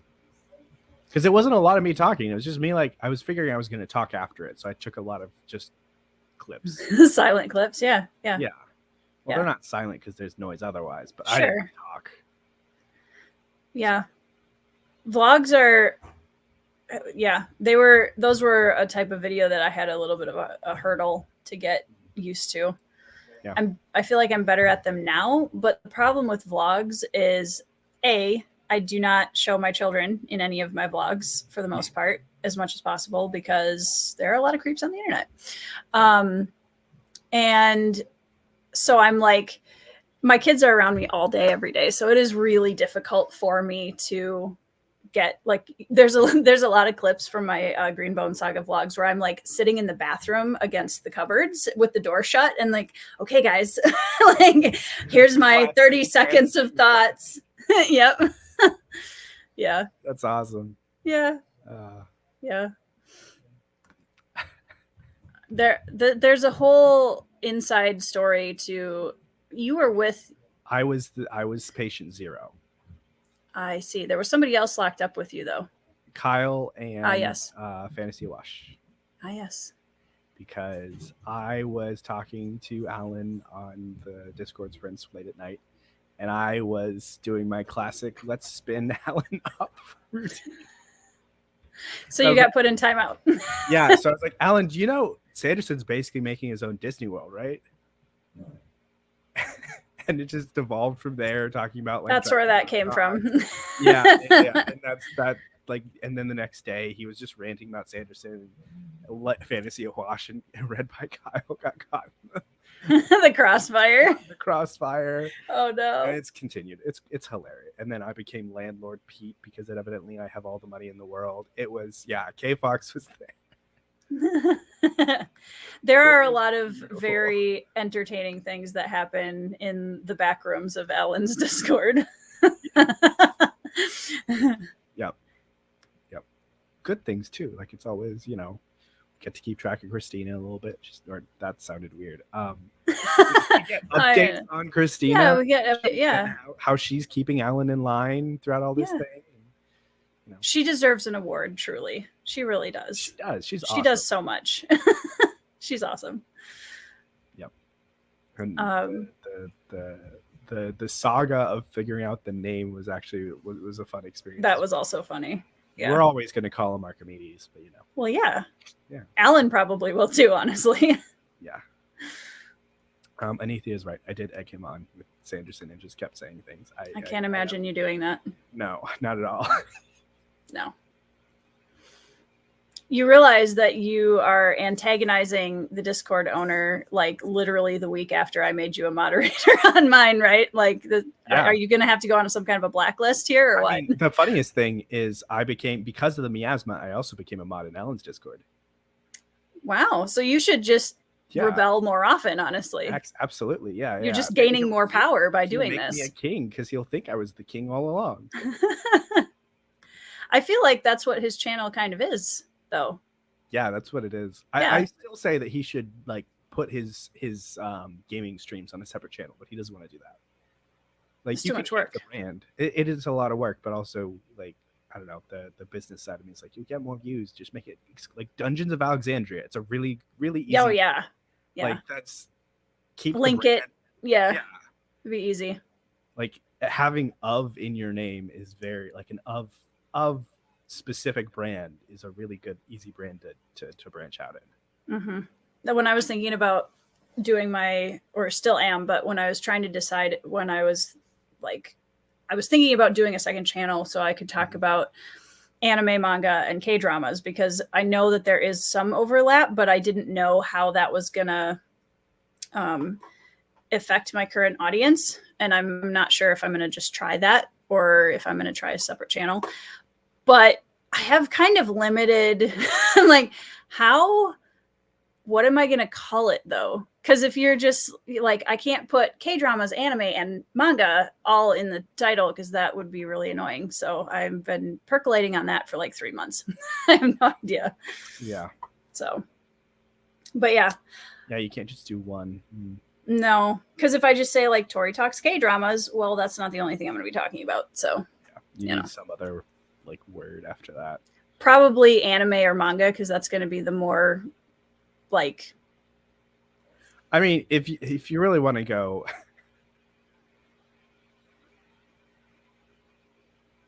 No, I'm not going to say that. That's. Well, we've been talking for 2 hours, which is awesome, and we probably could have kept going because. Yeah, I mean, the record to beat is 4.5, evidently, because I was on Bengus's channel with 4.5. 4.5 hours. Yep. Oh my gosh! I mean, I've done 6-hour sprints. Yeah, that's easy. I've done 9-hour sprints. But that's. It's fine. All right, jeez. That was a Pete hair flip. Everybody, did you see that? I have a semblance of a life, not a real one though. So like, I have time. Ben is pretty awesome. It's true. Yep, agree. But why don't you leave the people with a book that you think everyone should put on their TBR that you've read recently and really enjoyed? Well, so read recently kind of like makes it not Dandelion, even though I had said Dandelion. I'm going to go with House of Open Wounds by Adrian Tchaikovsky, that a lot of people should read. It's definitely, so comparing House of Open Wounds and City Last Chances. City Last Chances there's a lot of POVs, and the main character is the city. It loses a lot of people because it's a little harder to connect to a lot of the characters because there's not that much. Because again, it's about the city and the overall movement of the city.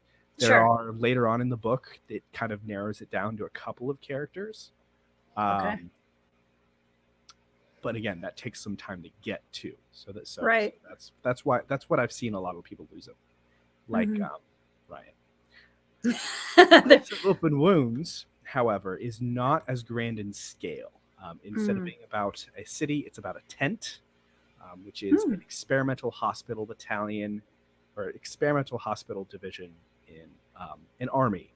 So the Palestinians that I was talking about earlier in the talk, the want to bring perfection to the world. They tolerate imperfections for a short while. And so this is made up of foreigners to the Palestinians, people they have conquered. They basically shoved a bunch of them and their weird practices into one hospital. And there is necromancy, there is tiny gods and other things. And so the main character is from City Last Chances, Yaznik, and he brings a few of these tiny, no longer worshipped gods with him.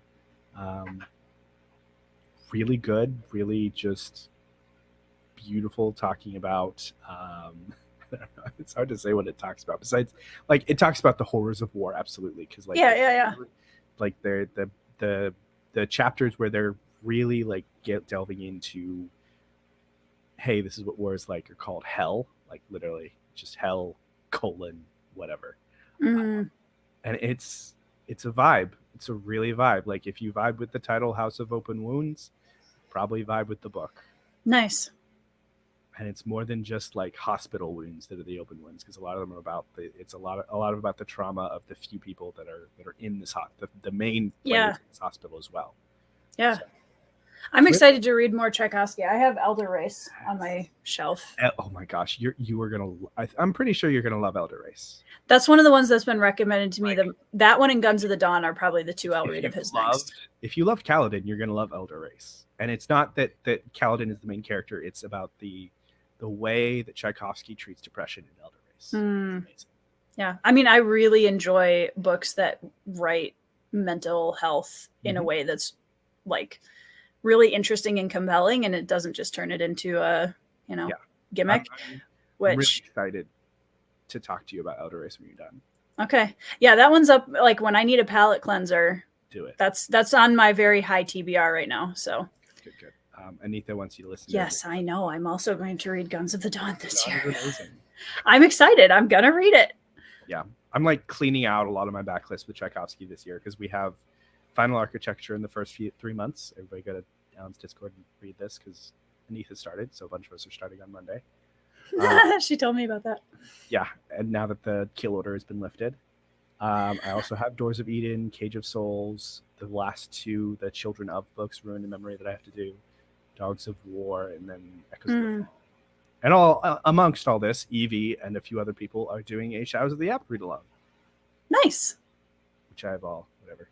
And then, yeah, it's great. Which we're doing a spoiler stream for that. Anita, Ben, and I soon as well. Nice. No, I promise I will read it, Anita. Like, I am excited to read it. I promise. Like, I'm trying.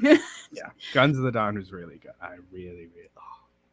That's, I think, one of the hardest parts of being a booktuber is that I now have, on average, like 20 people a week that are like, are you reading this book yet? Are you reading that book yet? Have you put that one on? Like, are you going to read that? And I'm like, I'm trying. Yeah, I'm trying. Is when people in real life do that, I have like a visceral reaction.